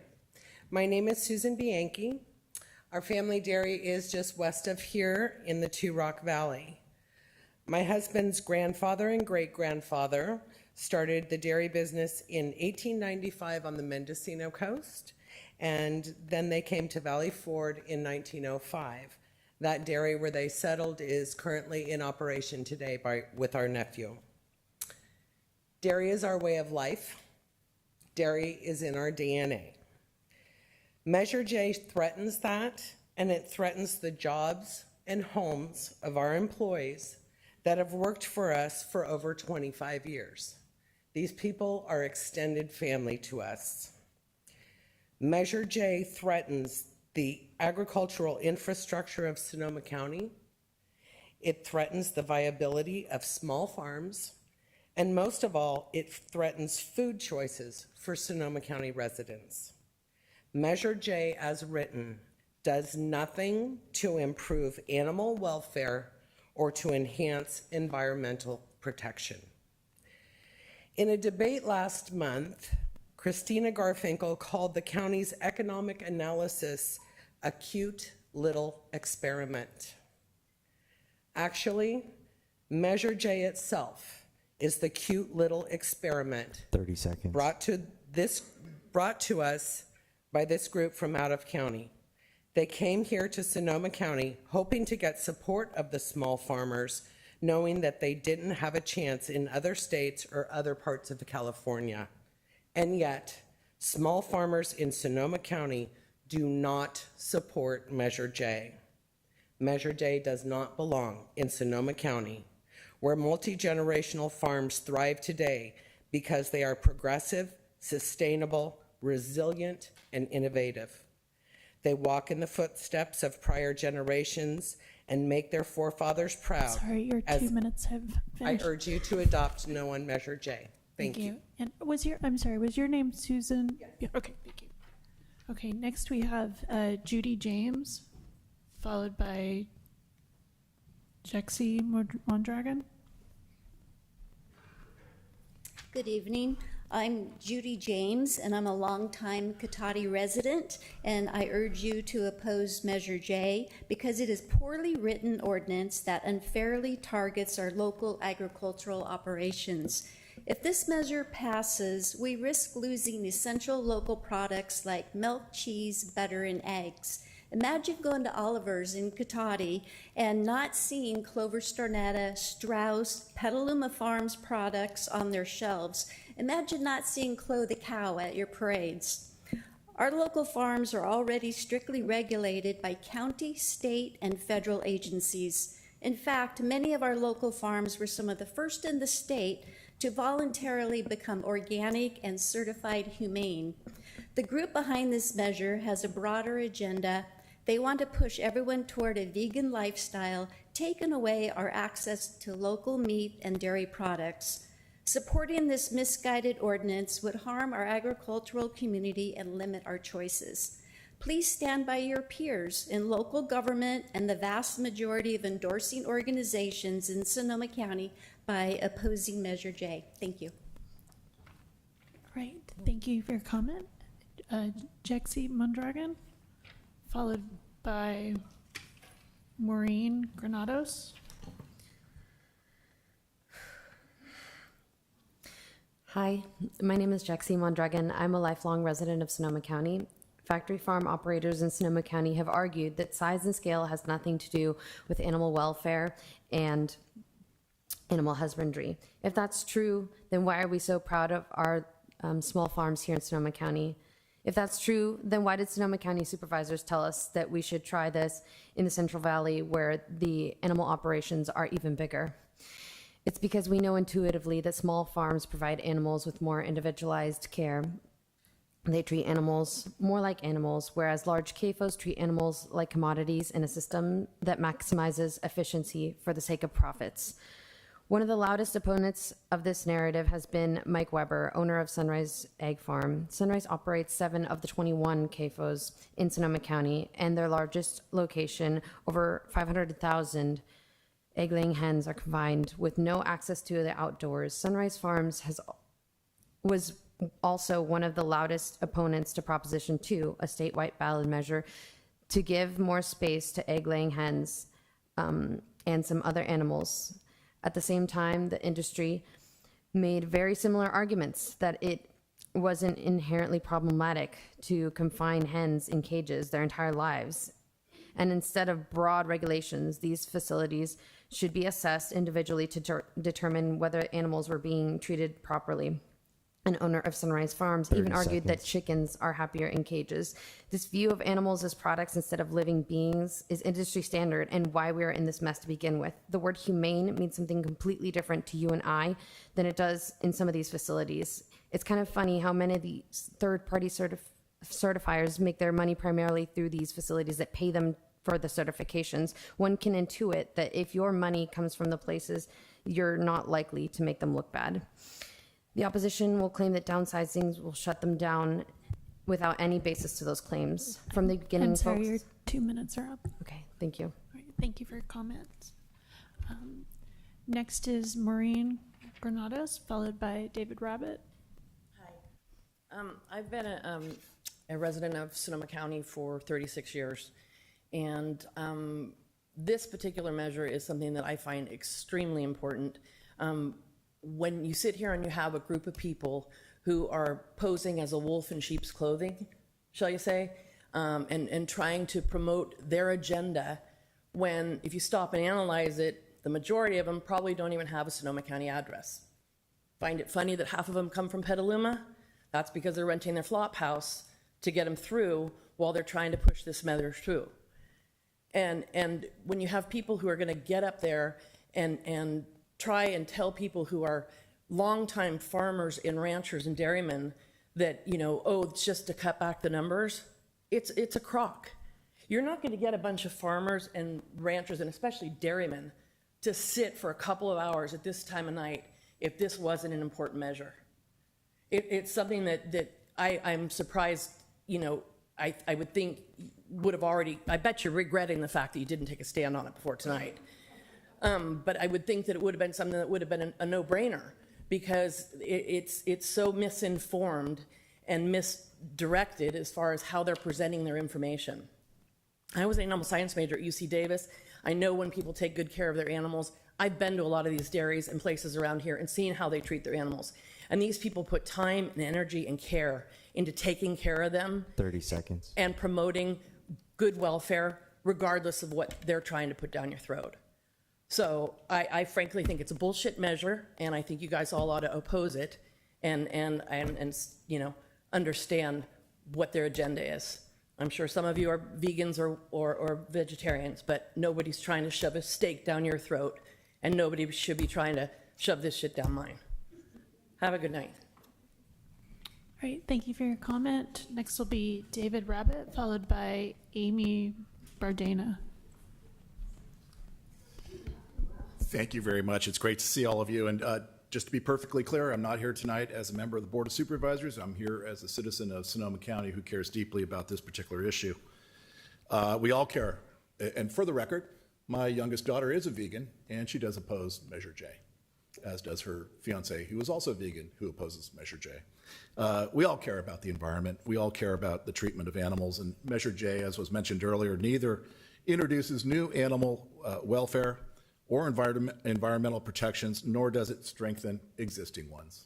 That is really important. What this is really about is setting an arbitrary limit using an EPA term for water runoff, a CAFO, as a maximum threshold for Sonoma County. And you heard from those who know better about farming, the farmers in the community, of what the consequences of that actually are, especially down our way in the South County, where a lot of the poultry facilities and a lot of the dairy facilities are currently. Dairy facilities do bring their cows in the winter for good reason, to protect the cow's health, to protect the pastures for the organic grazing that's going to go on in the spring. So for all those reasons, I really ask you to make sure that you join the, and first off, I want to thank our friends from the East Bay for really coming over and uniting this county in a way that has never been united before. In this presidential election year, and all the presidential election stuff that's going on, the Democrats and the Republicans can't agree on much of anything, but they're both opposed to Measure J.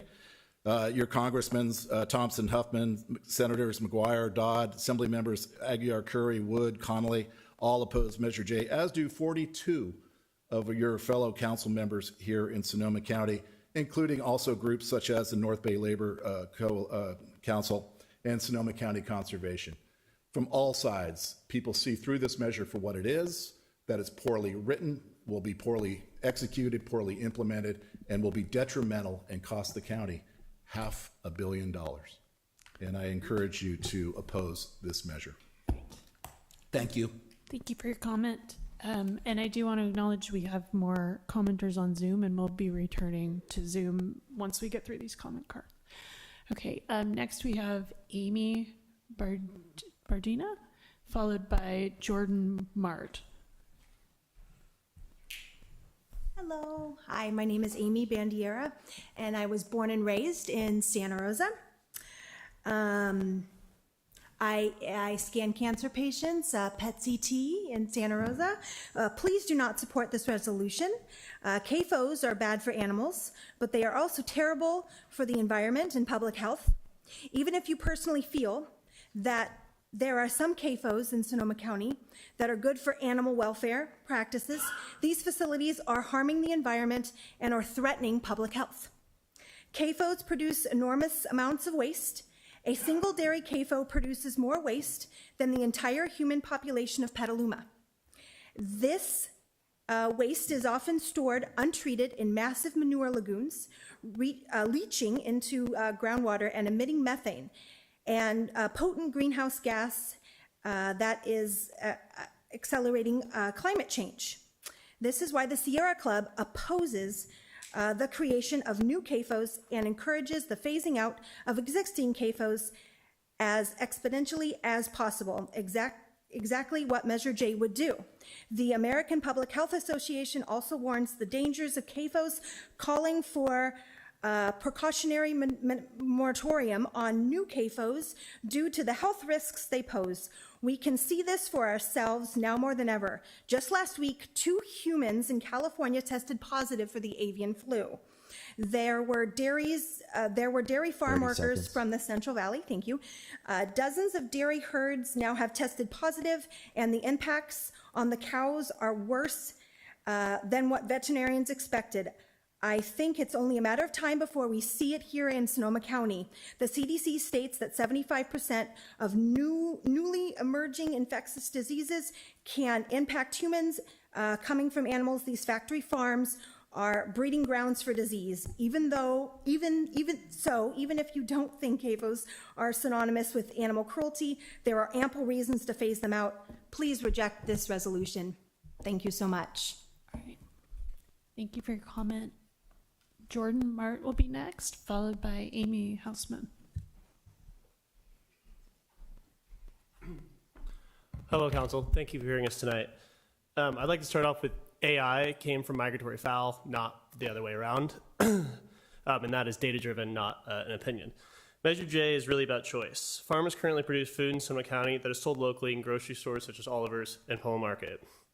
Consumers already have the ability to buy what they believe at the grocery stores.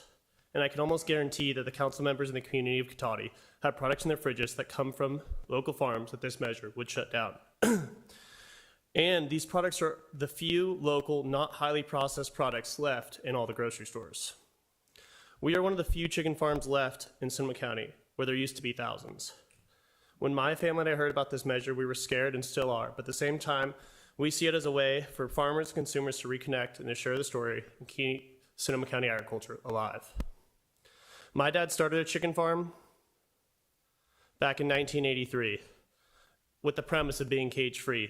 Cage-free didn't become a state law till 2022.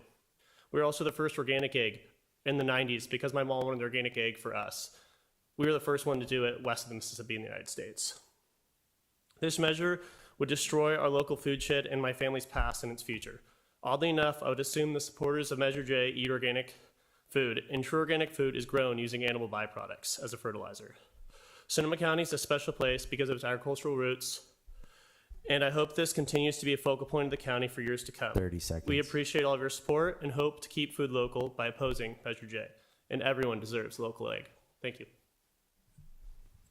Right, thank you for your comment. Next will be Amy Hausman, followed by Justin Mart.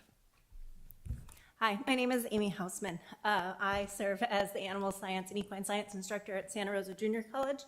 And like Hannah Stefanoni, the reason I was born and raised in Sonoma County and the reason that I left here was to get educated in animal science. Unlike Hannah, I did not know that my future would be in the dairy industry. I am the first generation of my family and probably the last to work in the dairy industry. I have a master's degree in animal science, and I worked in the dairy industry since 2007. Serving dairies in the Central Valley and Arizona with herd sizes from 300 to 30,000 cows. I stayed in dairy science instead of returning to horses, which is my passion, because I liked the science and the economics that we use in dairy to make our decisions. We are not doing things because we think that we are abusing the animals. We make decisions based on the economics of it. There is a lot of emotion around caring for animals, and there is a lot of anthropomorphizing of animals and their beliefs. I see it every day in my classroom. In a time when we consider our animals our pets, and we call them our fur children, it is a time where deciding things about what the welfare that we make and decisions we make for animals are very hard. We spoke a lot about the truth of what Measure J, the NOAA Measure J side is saying. We have lost 2,500 dairies in 2020 alone. We have lost about 1.8 million acres of farmland in the US every year for the last 10 to 20 years. It is a very emotional subject for all of these people. I encourage you to vote no on Measure J and support our community. As somebody who worked with 30,000 cow dairies, I have to laugh when people say that we are a large dairy. I often feel like Inigo Montoya. I don't think that word means what you think it does. We have small scale dairies here, and our density of cows per acre, which would be a valid measure of environmental and welfare, we have the smallest number of cows per acre in this area of anywhere in California. Thank you. Right, thank you for your comment. Next, we have Justin Mart, followed by Jenny McClelland.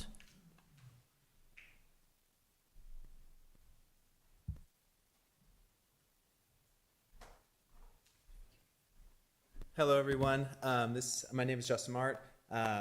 It's my first time in the building, and so I was walking around, and what I think is really cool is next to all the accordion festival posters, you guys have one of kind of poultry and old chicken houses, which I think is so cool because during all this, I learned that agriculture is one of the 3 words on the Sonoma County seal. So it's cool just to see that and see that kind of in the halls of Cotati. So I'm a pending 4th generation chicken farmer. I say pending because there is currently a group, an outside group, that's trying to essentially legislate their morality on our community and put my family and our business and our employees out of business. And so what I guess I don't quite understand is for what reason. To, outsource what Sonoma County has is the highest level of animal stewardship and environmental care to another community, and then just to ship it in. That just doesn't seem to make sense to me. And again, the measure is written, has nothing to do with the environment or nothing to do with animal welfare. So, I want to keep it short and sweet. There's a lot of people talking. In general, I just don't, the measure doesn't really make sense. But, as my dad said, we're only chicken farmers, and all we can do is, wake up every day and do the best we can, put the chickens first, and always try to improve. And so I hope you guys see that today. Thank you. All right, thank you for your comment. Next will be Jenny McClelland, followed by Peter Alexander. Hi there. I have lived here for 30 years. What I love most about living here is the local food. I am committed to shopping at Oliver's because of the section on the bottom of my receipt stating how many of my dollars stay local. Not to mention the transparency and quality of the food I am able to buy and feed my family. I feel like people are being misled by this group from the East Bay. I trust our local ranchers with their animal care. We see the animals grazing everywhere. We don't have feedlots here. Look around. This kind of ranching needs to be preserved. I'm also a local realtor who represents buyers from all over who move here for this special community and lifestyle. I don't want to eat meat, milk, and cheese from factory farms elsewhere. Again, this group wants no meat or dairy. That is their agenda. They want to legislate veganism. They are making the only meat available the crap meat, in my opinion. Why not go after fast food or the real factory farms on feedlots? They are going against small farms. 100% of Sonoma County livestock grazes. I feel like they are barking up the wrong tree. We have some of the most progressive farms in the world. The CEO of Strauss Family Creamery is speaking in Europe at a sustainable conference next week. Go after the real guys, no on Measure J. Thank you. All right, thank you for your comment. Next, we have Peter Alexander, followed by Curtis Volmar. Okay, thank you. And I feel a little bit like Clint Eastwood in the movie The Gauntlet, because both sides over here are these powerful women, and I'm watching them for the last hour, and they're not even breathing, and they're tense. So I would encourage you to smile and take a deep breath. America is being assaulted from so many directions, and here we are divided. Almighty Creator makes no mistakes. Womankind, mankind, were we truly made in Almighty's image? As the world cries out for justice, while we deny it to sentient beings that are as innocent as any child in the eyes of God. Is it true that the elite have always ruled by deceit, division, murder, and greed, embracing adrenochrome? Even the veterinarians and doctors do not know what's in the vaccines. I do. I can even tell you how it works. Charlie Brown and the Peanuts gang were portrayed all 55 years as vegans in this county.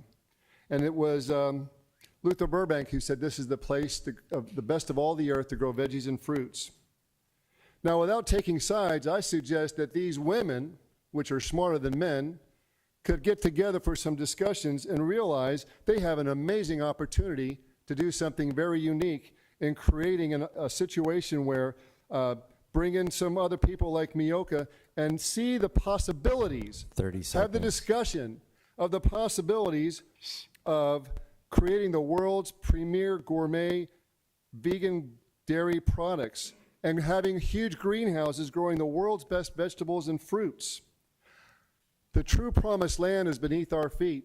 As surely as I am Cactus Pete, often bitter, sometimes sweet. But I'm here to tell you that we have a beautiful opportunity. Instead of being divided, I encourage you all to come together and have a discussion, because you both have valid points. But what's even more valid Right. is you're all concerned about your children and grandchildren. Peter, your and 2 they're- minutes are up. this to go. I'm sorry? Your 2 minutes are up. 3 more minutes? No, your Okay. 2 minutes are up. Thank you. Okay, next is Curtis Volmar, followed by Lydia Hansen. Hi, thank you, Curtis. We've heard some talk about these big factory farms elsewhere and how this is a bigger problem elsewhere. I think that we should be then giving the campaign contributions to Western United Dairies, which represents some of the largest factory farms on the West Coast, the Iowa Pork Council, $100,000 from them. I think that we should give the campaign funds back to them if we're really opposing them. We've talked about animal welfare standards and how great they are here. The same group that are opposing this measure were vehemently opposed to Prop 2 and Prop 12, which 64% of California voters voted in favor of. We've heard of dishonesty. If you go on the No1J website, run a Google reverse image search, you'll find cows in lavender fields in South Africa. We heard David Rabbit talk about this economic study that I don't remember which agency ran it, but they ran it under the assumption that all animal agriculture would be removed. So that study doesn't even, I don't understand why this study keeps getting brought up. We've been talking about bipartisan support. Wow, awesome, wonderful, big deal. Big oil, the weapons manufacturers, big pharma and the medical complex. All of these industries lobby both sides of the aisle. This isn't something great. Whenever both sides come out so vehemently opposed to something, that should be a cause of concern for anybody looking at this, not something to be joyous over. I'll end with a quote from Upton Sinclair, novelist, political activist, investigative journalist. He was called a crackpot, a radical, even by Theodore Roosevelt. In his work, The Jungle, after it led to the Meatpackers Act of 1906. But he said, and I quote, "It is difficult to get a man to understand something when his salary depends on his not understanding it." Thank you for your comment. Next will be Lydia Hansen, followed by Amanda Charles.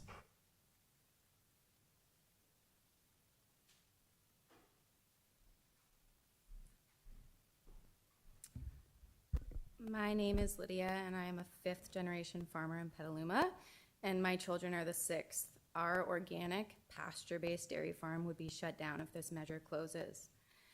This land was once loved and stewarded by the coastal Miwoks, this land that my mom already showed you. Do you know how much has changed in this valley since they were here? I see an organic apple orchard that I remember planting with my family. Something I don't see here is a housing development. That's also not fear-mongering, it's reality. What do you think would happen to this land if we were forced to shut down and leave? The proponents of this measure are using semantics and using very manipulative and emotional words such as factory farming and pollution to describe our farms. They say we're spreading misinformation. I have never been gaslit so hard in my life than I have for the last 6 months by this group of people. We're entering our 119th year of animal and environmental stewardship, 119 years of integrity on this farm.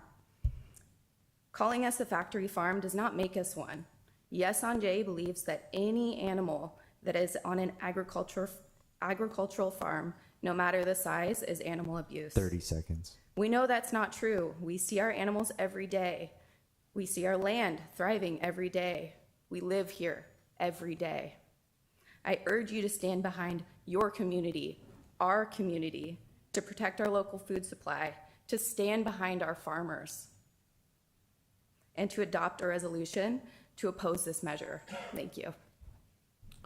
Right. Thank you for your comment.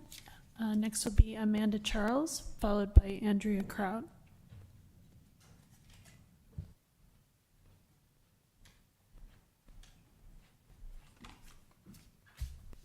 Hello, my name is Amanda Charles. I am a fourth generation Sonoma County resident. I have grown up here with the farming community as my neighbors, my peers, and my family. As they are not villains, they are members of your community. Can I get a show of hands of the small farmers in the room? So that's the side they're sitting on. I heard it be asked where they're at. They're behind us. These farmers are of the most progressive farms in the state and also in the nation. In my line of work, I work with these people to sequester carbon on their lands and to reduce methane on their lands. All is public information. You can look up what they've been doing, how they've been doing it. Without those animals and without those people to steward that land, I don't know how we see fit to do it otherwise.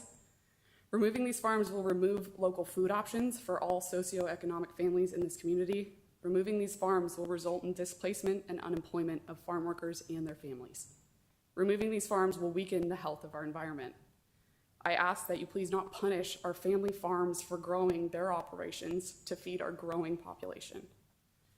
It's time we give a little love and appreciation for the animals who give so much to the humans they support. It's time we give that same love and appreciation to those people that work 365 to make it possible for those animals to do so.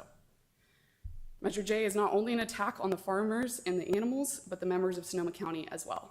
Sonoma County, the place almost each and every one of us here get to call home.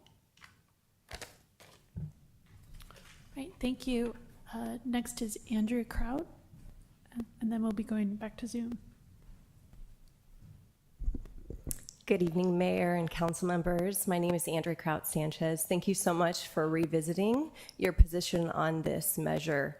I come to you tonight as an agriculturalist and as a mom who cares about her local food system and what she's able to put on the table for her two growing children. I can tell you that I am an avid shopper at Oliver's. I tend to see some of you there shopping alongside of me. And to steal a line from Jenny McClelland, I too love to look at the bottom of my receipt at the end of a shopping trip, to look at my buying power and how much of my buying power went back into my local economy by buying local products. A lot of the local products on that tag are butter, cheese, eggs, milk that are all produced here, less than 5 miles as the crow flies in beautiful, abundant valleys of our bucolic agricultural lands. How is this measure connected to Cotati? It serves your tax base. When I drive to Oliver's Market and buy my produce and my butter and my eggs, I'm also buying other things that serve your tax base, taxable goods that go into your to your city coffers. I'm also shopping at Lowe's to make fence repairs for my livestock. Those are all things that feed Cotati's budget at the end of the day. And those ancillary businesses will go away if you continue to limit and regulate animal agriculture in our communities. So thank you so much for taking this up.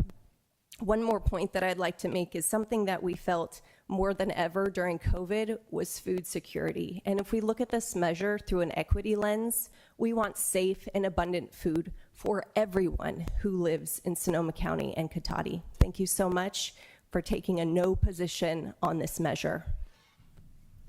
Right, thank you for your comment. We will now go to Zoom.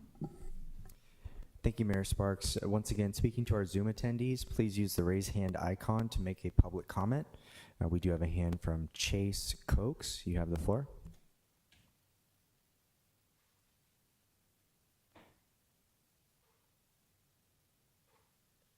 Hello, can you hear me? Yes, we can. Perfect, thank you. Hi, my name is Chase Coaches. I'm a lifelong resident of Santa Rosa, and I'm one of the many local residents of Sonoma County who support Measure J. And I also love to shop at Oliver's for what it's worth. I heard from a previous commenter that there are only 54 dairies left in Sonoma County, and that is true. And I want to talk about the historical context around that, as there used to be hundreds of small dairies in this county. However, they didn't all disappear because we stopped drinking milk, as dairy consumption, as we know, has consistently grown for decades. But what has changed is the monopolistic practices that the largest agribusinesses utilize to prioritize profit over everything else, including animal welfare and the betterment of small farms. Farms, like Clover Sonoma, parade as local champions while it is owned by a Colombian-based agribusiness. They literally survive and profit on shipping our agricultural product out of Sonoma County. The claim that Clover products would disappear from our shelves is laughable, and they know it to be false. And for the remaining of my time, out of the 54 dairies, out of the 54 dairies that are left in Sonoma County, all of them mostly very small, I would like to read to you the names of the 6 dairy farms, 6, I will remind you, that would be affected by Measure J. Moreda Dairy, Travis and Valley, with 1,500 estimated mature cattle dairy head. McClellan's Dairy, 1,200. Renati Dairy, 950. Merton's Dairy, 900. Spoletta Dairy, 880. Deer Valley Dairy East and West, otherwise known as Tresh Dairy, 750. As you can see, these are large farms, but make up a very small minority of the total dairies in Sonoma County that are left and dwindling by the year, not because of measures like these, but because of big agribusiness taking over our county and infecting and taking over what was a small agriculturally based community. Please don't listen to the doom and gloom and crocodile tears from these industry supporters. Thank you. Great, thank you for your comment. The next hand is from Neil Hancock. Neil, you have the floor. Yes, hello, good evening, Council. I live in Cotati. It is hard work making farms a business and supplying food to the towns. One question, when farm animals are infected with any of a wide range of diseases and the animals are culled, who pays for that loss? Who takes the risk? Is it the farm business or the taxpayer?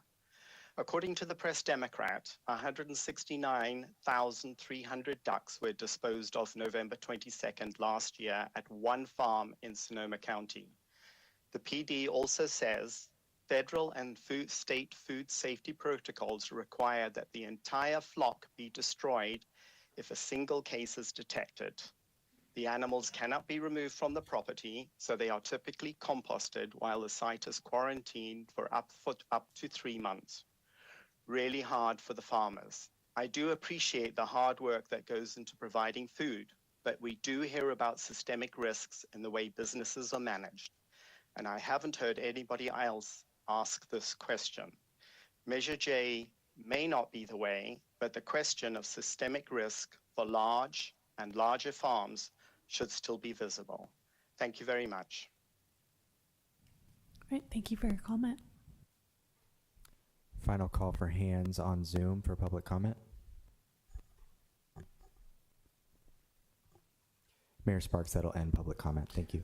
All right, I'd like to give one more chance to anyone who did not submit a comment card. If anyone would like to speak on this, you can approach now. Okay, not seeing anyone. I want to extend a deep thank you to every single person who came out to speak. It takes a lot of bravery to talk in front of a big group, and we truly appreciate your dedication to coming out here and talking to us. I'd like to give us a chance to take a quick bathroom break. Okay, so we're going to take a brief break, and I just ask that you allow the council members to head to the restrooms, and then we're going to come back and discuss this as a council. Right, thank you.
right, if everybody could please take their seats or just get ready for the discussion to begin.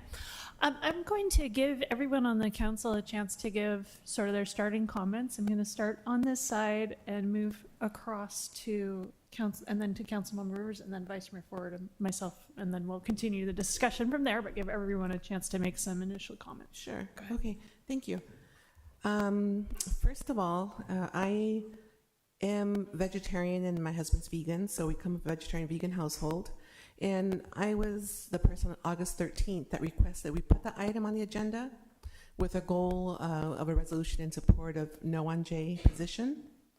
And it ended up not working out that way. We ended up taking no position. And I felt at that time that Measure J is not right for Sonoma County or the city of Cotati. While we don't have farms in Cotati, we do have many of them close by and in the county. And there's, like I said before, unintended consequences that can affect the economy, labor, and other negative impacts in Cotati and regionally. And I want to thank the staff for providing information, which I understand was also provided back in August. And I think I appreciate also Vice Mayor Ford for kind of recrafting the resolution, and that may have been something that kind of maybe clarified more information for us here.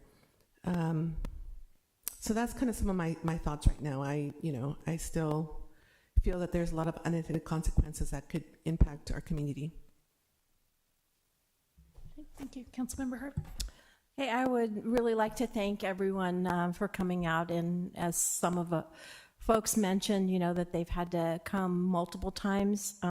As I've told my other council members, if there's an issue that people are passionate about, they will come out, and you guys have really just set that out there. I have been for the last few weeks out walking because my seat is up for re-election, and this is yet again another example of an item that people come out of their houses and talk to me on. Occasionally, there's something that grabs people. This is one. I've received multiple emails and phone calls about this, some of them not very pretty, but that is the way it is, and I have, dealt with them on that. And the majority of the folks that I have gone out and visited, and I've been to almost 2,000 homes thus far. I still have 500 to go, but will happen. But most folks really want their council to move towards no on J. And so that's the feedback that I have gotten from a lot of constituents. And so I take that feedback from our constituents very seriously when I deliver it.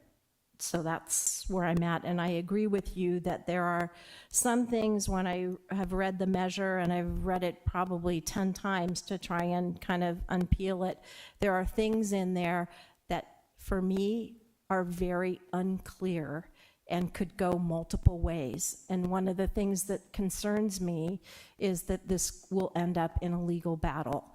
And then it's just like, well, while the crafters think it's black and white, I think it has shades of gray. So that does concern me, the way the measure is crafted. So that's kind of where I'm at. Great, thank you. Councilmember Rivers. Yeah, so can I ask a question? Do I have to do the initial statement first? Who do you want to ask the question to? I'm not sure, but so I am not in favor of our resolution because I feel that it's inaccurate. There's a comment in there, or a whereas, that it's completely based on the number of animals, and that's not the case. It has to be an AFO first, right? Which is this, animals have been stabled or confined for 45 days. And then this, the second piece is the part I don't understand. So I was gonna ask what that means. I'm not sure if, John, if you can't, okay. So And then once it meets those requirements, then the number is taken into account. And that is not what our resolution says. So regardless of whether I'm for or against it, our resolution, in my view, is not accurate. All right, thank you. Vice Mayor Ford. Thanks. So first, I want to add to my colleagues my appreciation for everybody who came out tonight. I was really impressed at the thoughtfulness of comments and the passion they reflected. And I took a whole lot of notes. So I am completely convinced there are problems with animal welfare in the agriculture system in the United States. That is, I think, just a fact. And I have watched the horrifying documentaries that document some of those animal welfare practices that appall me. I do my best to buy ethically when I can. No, I do my best to buy ethically. I won't say when I can. And there's lots of animal products I won't buy, but I do buy animal products. And those, I completely agree with many of the proponents of the measure that many of those terrible animal welfare practices that are at least present and I would argue prevalent in the U.S. food supply are driven by large corporate interests without any interest in or with very minimal interest in animal welfare. That being said, that's not what I see largely in Sonoma County, and Measure J does not, in my mind, address those practices directly. It simply attempts to make a claim that large farms are inherently, and the phrase intuitively obvious was used by several Measure J proponents tonight, which is not to me. It's just like intuition is problematic. I'm in education, and there are lots of things that are intuitively obvious in education that are demonstrably false by data. So the notion that it's intuitively obvious that smaller farms are better for animals and better for the environment, it's just not. So I think there are appropriate discussions to be had about scale as an issue in American animal agriculture, and picking an arbitrary size limit that was based on water quality control measures is not that discussion. That discussion, I think, should happen. So nobody is saying there are not problems. I won't say nobody is saying that, but I'm not saying there are not problems with animal welfare in American animal agriculture, but I believe that Measure J, so the resolution doesn't say that the measure uses a definition that's only based on number of animals. It doesn't say that. It just says uses a definition based on number of animals and not on animal welfare practices, and that's perfectly true. There's no animal welfare practices that are mentioned in Measure J. So that is the reason I crafted this much pared down resolution, and I think it's appropriate for the city to go on record as opposing Measure J. Thanks. Right, thank you for your comment. So I'll speak a little bit. I want to again echo what my colleagues have said, and thanking everybody for coming out here. I've spent a lot of time thinking about this and talking to people prior to this meeting over the last month, and of everybody that I have spoken with has been so deeply genuine in their beliefs and in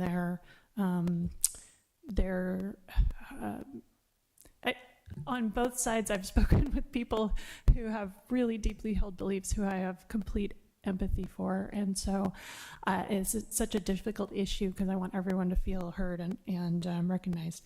At the moment, I am leaning towards asking for an additional "be it resolved" to be added to this resolution. I want to thank Vice Mayor Ford for redoing the resolution to be a little more straightforward. But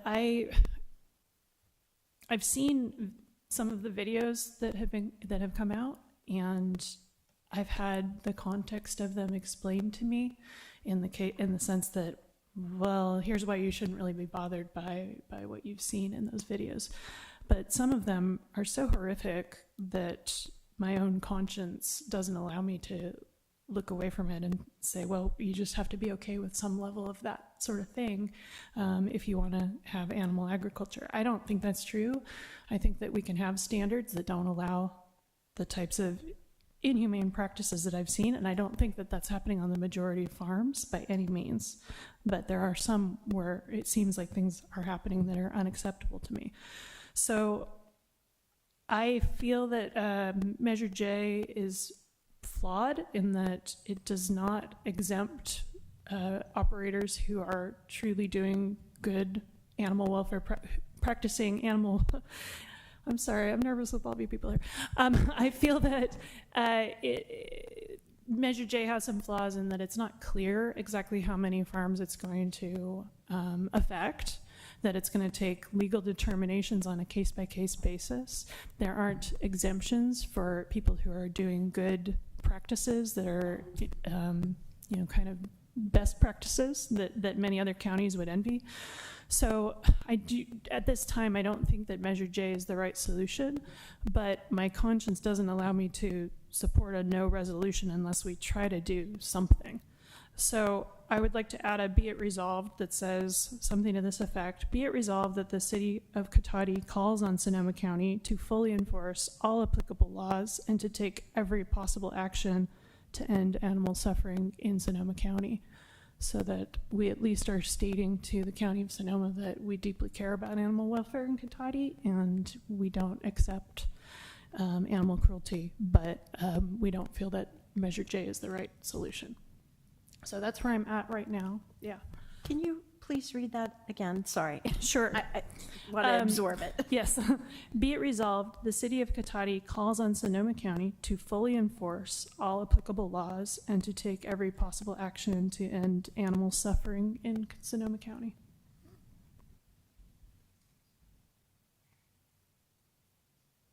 Would you put that before or after the existing clause?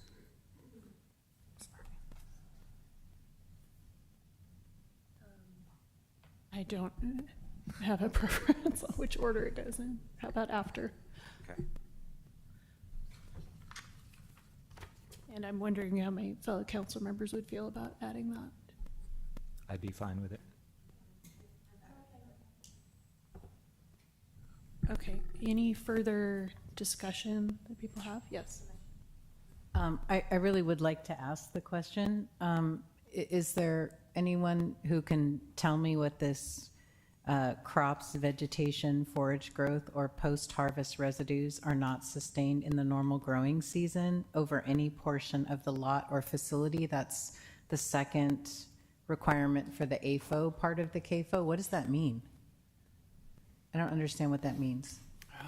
I read that and I had the same confusion you do, I think. So I think the intention of that second sentence is to exempt parcels that are not in use, but I honestly don't know. Okay, because, I mean, it's...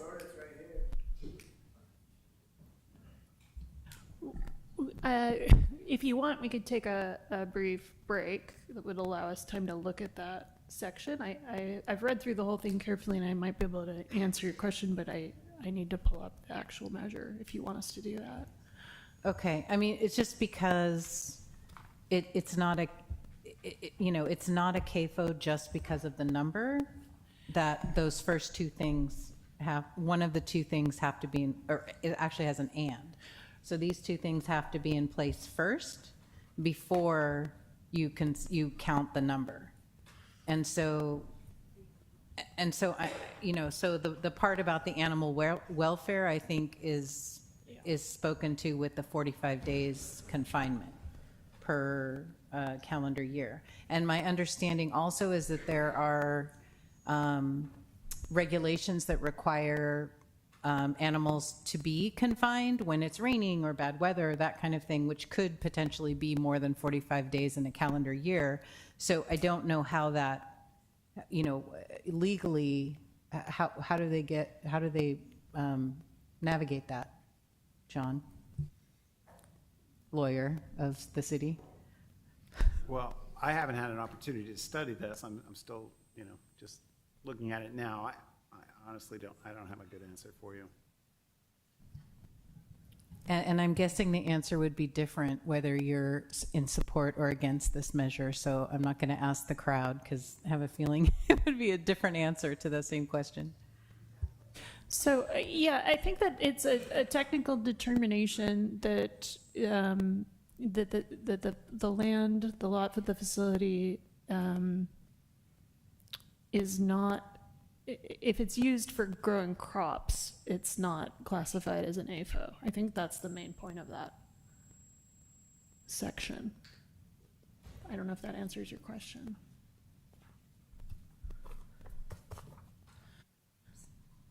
Oh, I'm sorry. I stole your copy.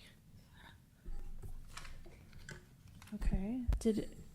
Did you have more to add, or? So what you're saying is that, so how can an animal feeding operation, if there's no animals, then it's not an animal feeding operation. So I don't think that's what it means. It just excludes a plot of land that's used primarily for growing crops, I believe. I think I don't know, City Manager Obid, can you try to tackle her question? I mean, that's how I'm reading it as well. It says, a lot or facility is deemed an AFO where the following conditions are met. The first one is that animals have been on the property for a sufficient period of time. Actually confined, it says, not just on the property. Stable or confined, correct. Yeah. And crops, vegetation, forage growth, and post-harvest residues are not sustained in the normal growing season over any portion of lot or facility. So it seems like the intention there is to exempt lands that are used for crop growing. And not feeding animals. Correct. Not growing crops. So not grazing. I think it's growing agricultural products. To feed the animals? Well, it's vegetation and forage growth, so I think it would include. Yes, and no person agreeing, we can explain it. Is that okay? Hold on, just a legal question. Can we request a particular person to come give a comment without reopening the public comment to everyone? Yes. Okay. Okay, so yes and no agreeing, come on up. Sure.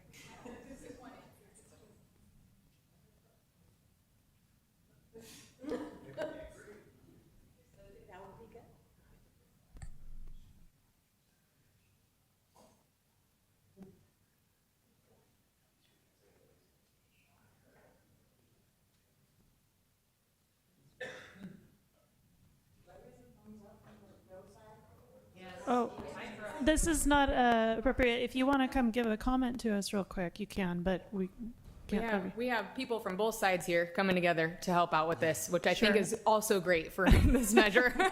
Yeah, go ahead. So my understanding, and from the EPA people that I've talked to, and the National Pollutant Discharge Elimination System Permit Writer's Manual, which is what I would recommend if you want to learn more about the details of this, is that an AFO is it could be any portion of a facility, like a barn, where animals are stabled or confined for more than 45 days, where either as a result of an impermeable surface like a concrete floor, or it being outside, but they're so confined that no vegetation can grow. Like if you've ever seen a feedlot, any portion of that property could be that AFO area, and then that's the area where counting the number of animals is relevant for the size definition. And from what I understand, that doesn't mean that they have to be confined for the entire day. It's any portion of a day. So if they're inside of a barn for any portion of a day, such as like dairy cows, for instance, go into a barn daily. And so there is area there which does make it confusing. So I think, right? Yeah, to to you guys. So some you're not reading it right. Yeah. Okay, thank you. I think that clarifies. Does that answer your question? We appreciate both of you. Yeah, Thank you. Thanks. Okay. Wow.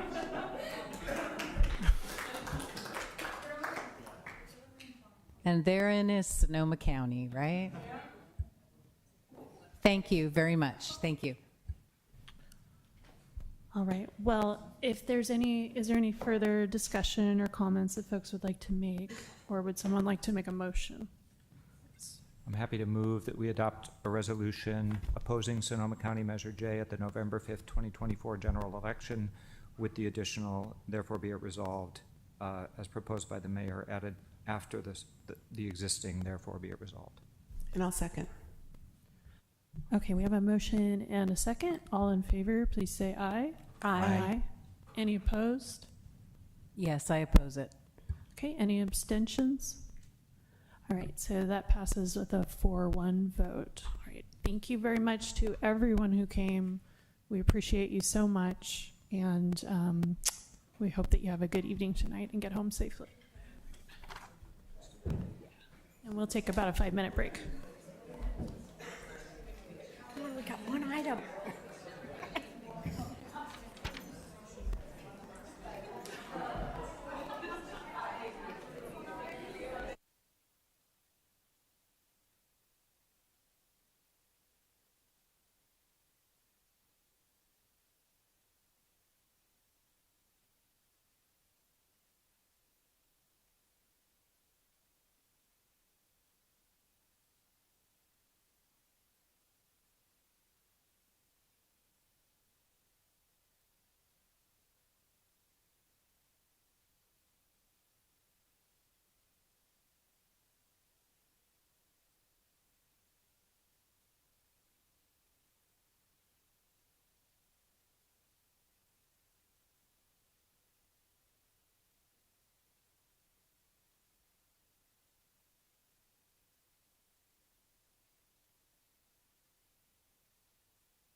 All right, are you ready?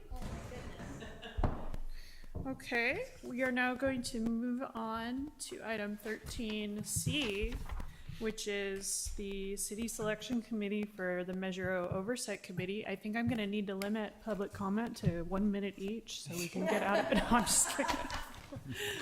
Okay, let's, do you have a brief report you can give us, or, okay. Yeah, I'll just give you a really brief report. So as I think was stated when the council voted on this earlier tonight, there is a city selection committee meeting this Thursday, and the item on the meeting, which should be in the packet that's before you, is the Measure O Oversight Committee appointment. So on that, you'll see that there's 2 positions and there's 4 people, including our vice mayor, that has put their name in for this position. Kevin McDonald with Petaluma and, of course, Vice Mayor Ford are the incumbents currently, and the other 2, the one from Runner Park and Sebastopol, are trying to run for these seats. In the packet, you'll see their letters as well, basically requesting people's vote to be appointed to this committee. And with that, I'll just bring it back to the council, but I'm happy to answer any questions. All right, thank you very much. So just to clarify, we're gonna be selecting 2 out of these 4. So I need direction from you all on who I ought to support. I'll start it off by recommending that we support Vice Mayor Ford for this committee, if everyone's okay with that. Agree. I would appreciate that. Agree. So then I think we need to decide who you would like me to support for the other position. Yes. So I would like to put Stephen's name forward as not only because of his extensive experience, but also to help diversify the group of people. I just note they're all white men, and it would be nice if at least one of them was an out gay man. But again, they all have incredible experience, so he is also very well qualified. That's not the only reason I'm suggesting him. All right. Anyone else have thoughts? That's a good question. Yeah, go for it. Has any of these candidates, other than Mr. Ford, reached out? Has anyone been contacted? Usually what happens is, okay, so just curious about that. I have a question too. So currently Vice Mayor Ford, and then who else on this list? Is there someone else that's? Kevin McDonald is the other incumbent. Okay, thank you. Could I just say a few words about the committee and sort of how it's been running? Yeah, absolutely. So the committee's fairly new. It was started up with Measure O funding beginning, and so that was just, what, 2 years ago? Yeah, I think 2 years ago. These are 2-year terms, or what we're saying, right? Yeah, I think the committee formed slightly after the start of the Measure O, but it was when they had their first finances to report. Yeah, we started to, right. Okay, so fall 2021. Yeah, the mayor is pointing out that I said the start date in my own letter, so thank you for that. Yeah, in late 2021, all right, so that was actually 3 years. So the committee is an oversight committee. It is not a decision-making committee about expenditures of the money. So it is not a committee that talks about how should we spend Measure O money. Its function is to determine whether the county is spending the money in accordance with the measure that was passed by the voters. And the biggest issue that's come up in the committee the last 2 years has been just pushing on staff to spend the money rather than accumulate fund balances. That's been the biggest issue. So there's a lot of advocacy on there for getting the services out to the people who need it as fast as possible. That's been the committee's main function. Mayor McDonald has been an effective advocate in that role, I will say, as my colleague on the committee. But it has been the 2 of us. The committee as a whole is by no means either predominantly white or predominantly male.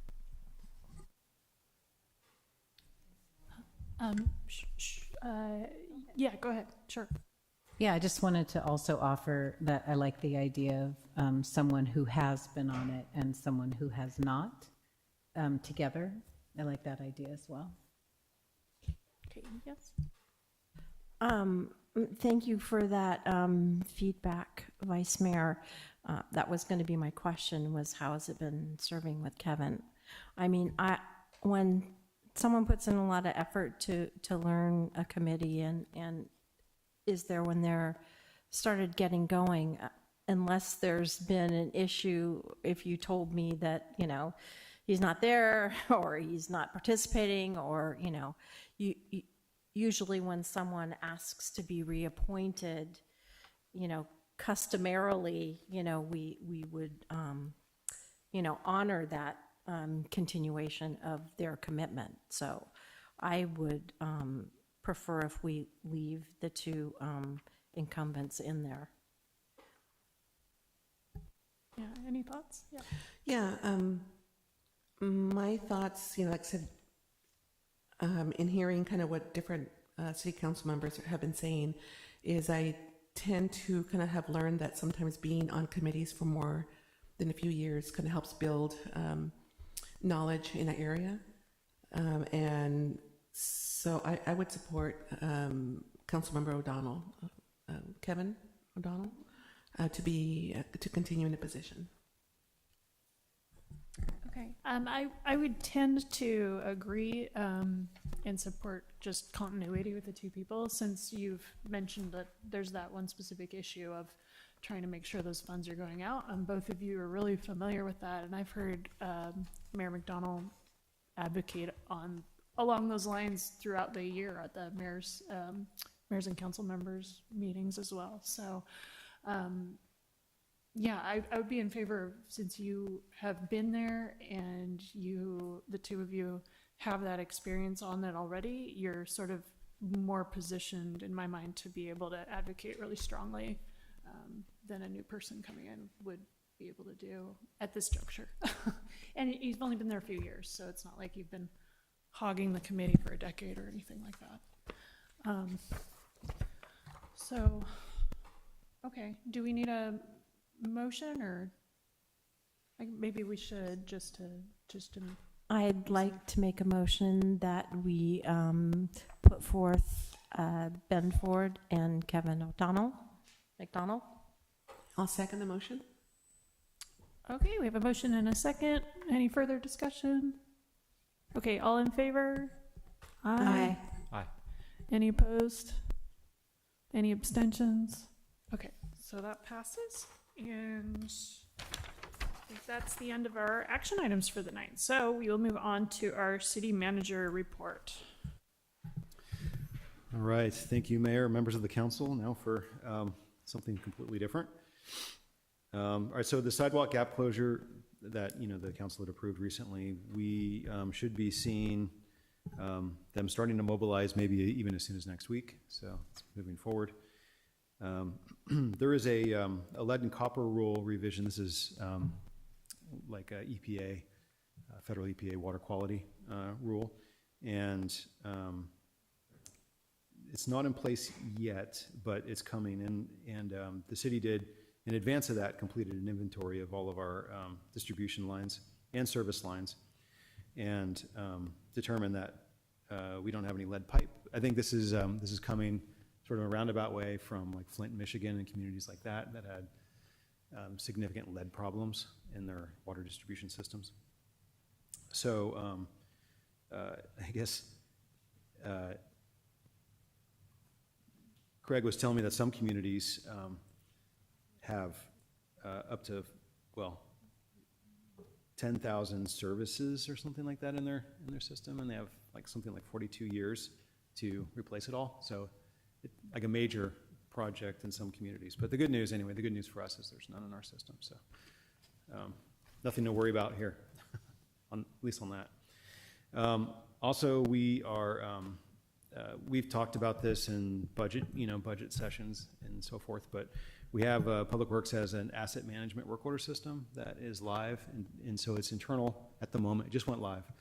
And as staff gets up to speed on it, we're going to gradually roll it out. Hopefully, by the end of the year, we'll have an external-facing portal, so people, if they see something that they want to request a work order on, or service request is what the term is technically, they can say, hey, a streetlight's out or whatever, and they can send it to the city, and then they'll get feedback through that portal. And it also allows us to track it and track maintenance histories on assets. The Pathways to Leadership Citizens Academy had its initial class on October 3rd. So that's going, and every couple of weeks, that group has a meeting on a different topic. We have 4 Cotati residents in that class. So it's an interesting endeavor. And then actually our vice mayor was at the first one too. So it was interesting. I think he'd probably concur with that. And then the bike share, this is the e-bike share that you might have seen the bike racks getting deployed around town. And it would be in La Plaza, there at LaSalle, and then at the train station.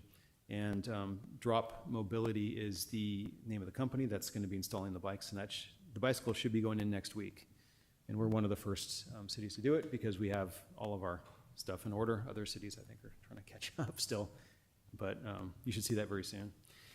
Last night, the Planning Commission reviewed the so-called Cotati density bonus that the council looked at originally, but we stripped it out of the ordinance that was adopted and then sent it to Planning Commission in a revised form. So that's going to be coming back to council probably in early November. And then I mentioned earlier that Public Works has this asset system that they're standing up. Community Development is also in the process of standing up a new online permitting system. So we're doing things to make it easier and more streamlined for people to do business, get permits of all types. And so that's moving forward as well. This Saturday, October 12th, the Cotati Chamber of Commerce is having their Oktoberfest event in the Plaza Park. They're partnering with Flagship Tap Room this year and have the free event from noon to 6 p.m. And the event includes live music, a costume contest, I don't know, I won't say world famous, but the locally famous wiener dog race, and also fresh food and beverages for everyone. And I know that they're looking for volunteers if anyone's interested. And then starting October 19th, we have our second year of our fall festival at the Veranda Fleddy Ranch. And we'll host the festival on Saturday, October 19th, as well as Friday, October 25th, and Saturday, October 26th. And this festival includes games and crafts for children, visits with animals, pumpkin patch to pick out your pumpkin, wreath making class, live music, and more. And there'll also be a sensory friendly hour on Saturday, October 26th. And then later in the month, actually at the end of the month, on the 31st, on Halloween, we're going to host our 5th annual Cotati Candyland Trick or Treat event. And it's going to be in La Plaza Park but based in La Plaza Park, but throughout Cotati from 2 to 5. And that's where people can grab a trick or treat or grab a map and travel through downtown and parts of Cotati to get candy and goodies from other local businesses. And we look forward to it. It's always been super fun, so it'll be great again this year. And then registration's also open for Thanksgiving and winter break camps if you need or want care for your child when they're off of school. And that is it for now, but I'd be happy to answer any questions on any of that if you have any. I just had a question. I didn't know. I know that the bench is being dedicated before our next council meeting. Is that a public event, or are they trying to keep it small? I don't know if they have just sent out select invitations, but I know it will be in La Plaza Park. It's in a public place for Carl Schulman. Okay, yeah. So if anyone's interested in attending that, that's going on next Friday, a week from Friday. Mm-hmm, yeah. Yeah, the end of next week.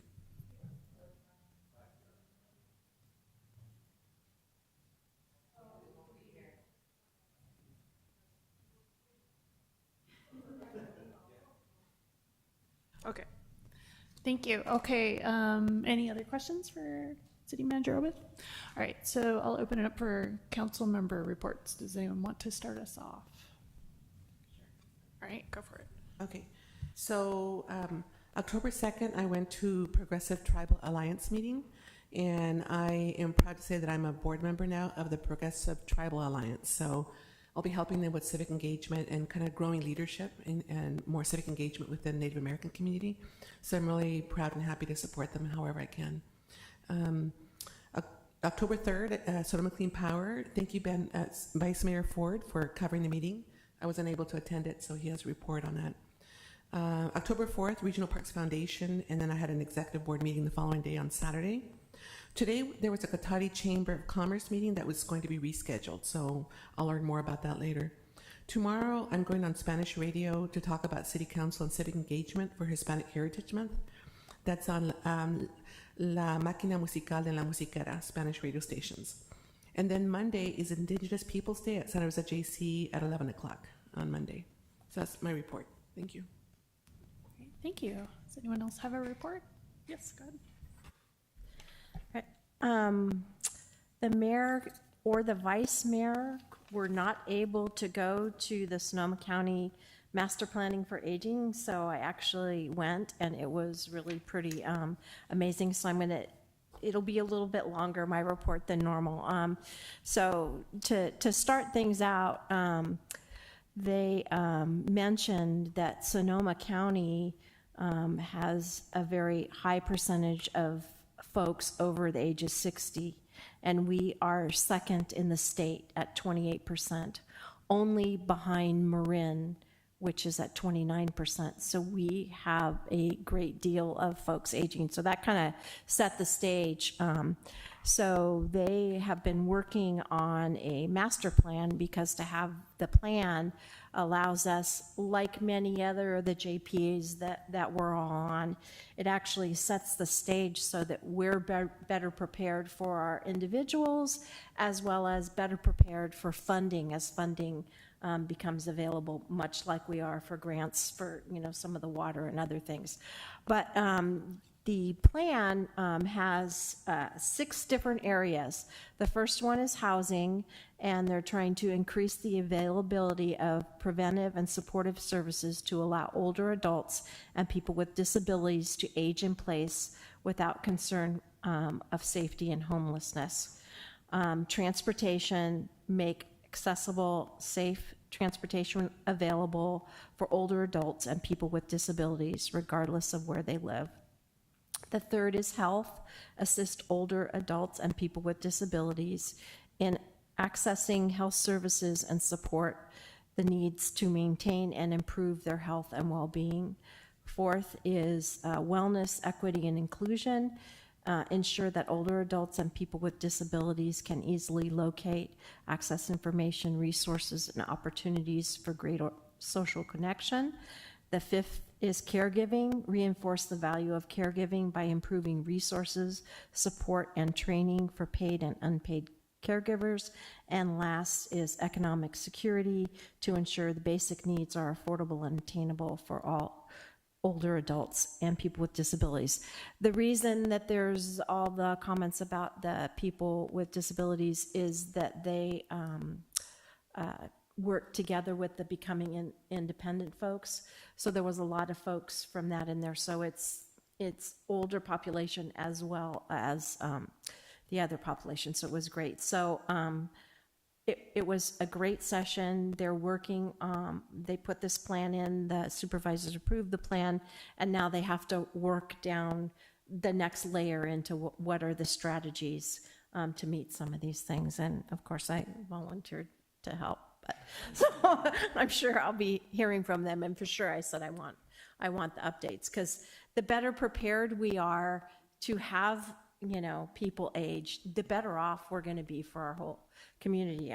I sat in, they had us out in little table groups, and I was put in the caregiving group, and it was really very interesting. Number one, I think all of as people age, they're having to take care of their elder parents as well as kids and all of that, and caregivers are, aren't getting necessarily the right support they need, whether that's support in when they need to ask for help or where they need to ask for help and things like that. So it was really very interesting, and there was a couple of people at our table that were involved in the Alzheimer's help and stuff like that. So I think this is really great for Sonoma County and another example of where we kind of outpace a lot of the different places in the state and kind of are proactive in doing these things. So thank you for you guys not being there. And it was really great.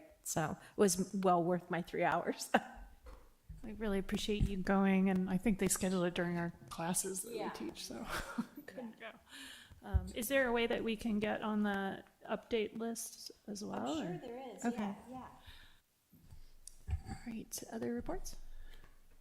Go ahead. Yeah. So a few things. The Thursday before last was the quarterly meeting of the Russian River Watershed Association Board of Directors. And so just a couple items to highlight. We had a presentation about the Russian River Watershed Pilot Project that Sonoma Water has gotten money from the state to fund. That's a very uninformative title, Russian River Watershed Pilot Project, but it's about planning for climate adaptation for water, both human use water supply and watershed health. So it looks like potentially the beginning of an exciting project. The other thing I'll just mention is the association pays attention to things that I would never think that would never cross my radar. But one example, for instance, is that so we're on a MS4 permit for our stormwater management, and the state is promulgating new rules for our cost accounting for every permittee's cost accounting for expenses for doing the things that the permit requires. And those rules for cost accounting are so onerous that they would add substantially to the cost of complying with the permit. And so the Watershed Association is advocating for making those cost accounting rules more reasonable so that we don't have to add a staff person just to account for the costs of managing the MS4 permit. That's a kind of small detail that makes a real difference that the Watershed Association does. Last Wednesday, I went to the opening of the Rohnert Park People Services Center, which is a pretty exciting new center that Rohnert Park has opened that's a drop-in center to connect people to services. Our residents are welcome there. It's something we might think about putting their brochures somewhere to try to help our residents know, and certainly our staff should know that if we come across people who need to be connected with any of the myriad social services that are out there, that's an option. On Thursday, as Councilmember Lemus mentioned, so I was busy last week because a couple people needed subs, so it was good for me because I got to do fun things too. So I got to go back and revisit the Sonoma Clean Power Board, and one item on there that you will undoubtedly hear about, maybe not until next year's power content labels come out, but once that comes out, you will hear about it. The board had to decide last Thursday, so back up, Diablo Canyon Nuclear Plant, its life has been extended for an extra 5 years to 2030. And as part of that extension, the state mandated that all electric customers in the state pay for their share of the extension, including paying for electricity from the plant. So the board had to decide, and then the CPUC required every jurisdiction to choose whether to accept the power that they were paying for that's coming from the plant, and mandated that jurisdictions could not resell that power. They had to either take it and put it on their power content labels or refuse it and buy replacement while still paying for it. So the board had to face the question, do we spend an additional $46 million of our ratepayers' money to buy replacement power so we can avoid listing nuclear power as one of our sources, because that's a long-standing principle of Sonoma Clean Power, is that we don't buy nuclear power? Or do we accept it, put it on our power content label that all the customers get? They chose, and I voted for this with holding my nose, that we couldn't justify charging our ratepayers $46 million more money to basically greenwash our paying for nuclear power in addition. So there will be nuclear on the base product of Sonoma Clean Power on next year's next year's power content label for the first time. And it'll be there for 5 years. So, all right. And then right after that meeting, I went to the Pathway to Leadership class that Damien mentioned. Great group. I was subbing for the mayor who couldn't be there, and it was me and the mayor and vice mayor of Rohnert Park answering questions from the student project teams in the leadership class, and they asked great questions. And we had to promise at the beginning that what was asked in the room stays in the room, so I can't even tell you what the great questions were. That's it. Yeah. Thank you for covering for me on that too. Yes, go ahead. So yeah, I need to apologize. My wife and I both got COVID for the first time, so that was pretty exciting, and meant that I basically missed everything for like 3 weeks. But including the last Coffee with Kay. So the next one will be the 23rd, which is still the fourth Wednesday of the month. And so I am, because it's going to be the day after our next meeting, I just wanted to bring it up now. But otherwise, this is really the first meeting I've come to in a long time. So thank you. Thank you, everybody. I have nothing to report. I finished my last field trip class of the year, which went till 1 a.m. every Friday, Saturday for the last 2 weeks. So now I'm done, and I'll be back to my regularly scheduled duties. Okay, so thank you, everybody. We do have a moment for public comment on non-action agenda items. Would anyone in the room like to make a comment? No. Okay, let's open it to Zam. Thank you, Mayor Sparks. Once again, speaking to our Zoom attendees, please use the raise hand icon to make a public comment. Lori, you have the floor. Hi. First, I'd like to just give a thanks to Kevin. Kevin did great tonight. I don't know if you guys noticed, but he, on Zoom and everything, he was just with it and did it. So I just wanted to tell you that. Another thing is Damien mentioned the sidewalk plan. Our neighborhood on West School, we haven't heard anything about it. I know about it, but my neighbors don't. There's no noticing. And I want to know if you're going to take, I've asked Craig and I've not heard I never hear anything back from any of you of whether you're taking the stop sign that's been out on our property, 3 feet into our property, out into the street and public property in front of ours, because you're changing the configuration of ours. The other thing is the Oak Circle, that just information for you. At top of Oak Circle, they have, they're doing some kind of building a foundation of a house or something. And there are dump trucks coming every 10 minutes down the hill around that corner, and it's blind, and one almost hit my paratransit bus, and there's dust everywhere, dust clouds. So I want to know where is there's got to be some traffic controls and all that in that permits somewhere, and dust controls, and we're not hearing anything. And then I wanted to address Susan Harvey's comment about senior services. Yes, we're good around here about senior services, but not in Cotati. You don't have any senior services. My mom's 87 years old and homebound in a wheelchair. And all of our services are county, paratransit, Meals on Wheels.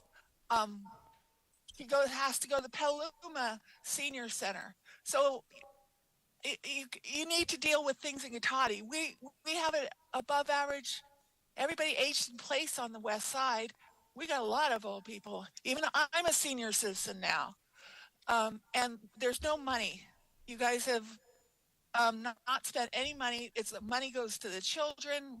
There's not a single recreation class for the seniors. I've gone over this for years, and that's where the money needs to go. And yes, the service center in Rohnert Park is great, but how many services do Cotati citizens have to go moosh off Rohnert Park services? It seems like we do that for most anything, and now you're going to ask us to go over and go and use their services too, when you should be providing some of these services. We pay good tax money out of here on the west side. Most houses are now 1 to 2 million in taxes, and there's nothing. There's no bus route. There's nothing for seniors. There's nothing out here to help me and help my mom or caregiving. I do it with county resources. So anyway, that's it. Thank you. All right, thank you for your comment. I don't know if you can answer anything about the stop sign. There was a specific question: is the stop sign going to be moved? Well, I can just start, and then maybe Craig can add if there's anything. We're aware from her prior comments about that, and we don't have a contractor yet. But when the contractor shows up, I'm sure it'll be one of the topics that we discuss and decide if it's something that we need to do something about or not. But I don't know yet. Unless you have newer information. Yeah, the project reconfigures Maple and West School Street to narrow the crossing path across Maple. And so the bulb out is what we call them. That's going to move the stop sign out and narrow that intersection. Notices are going out day after tomorrow, which will be a 72-hour notice to the residents out there. I can understand residents being anxious, about when construction's going to start, but mobilization's going to be Monday, and the noticing will be going out Thursday. Okay, thank you. All right, so I believe we had a fair amount of information received after the agenda was posted.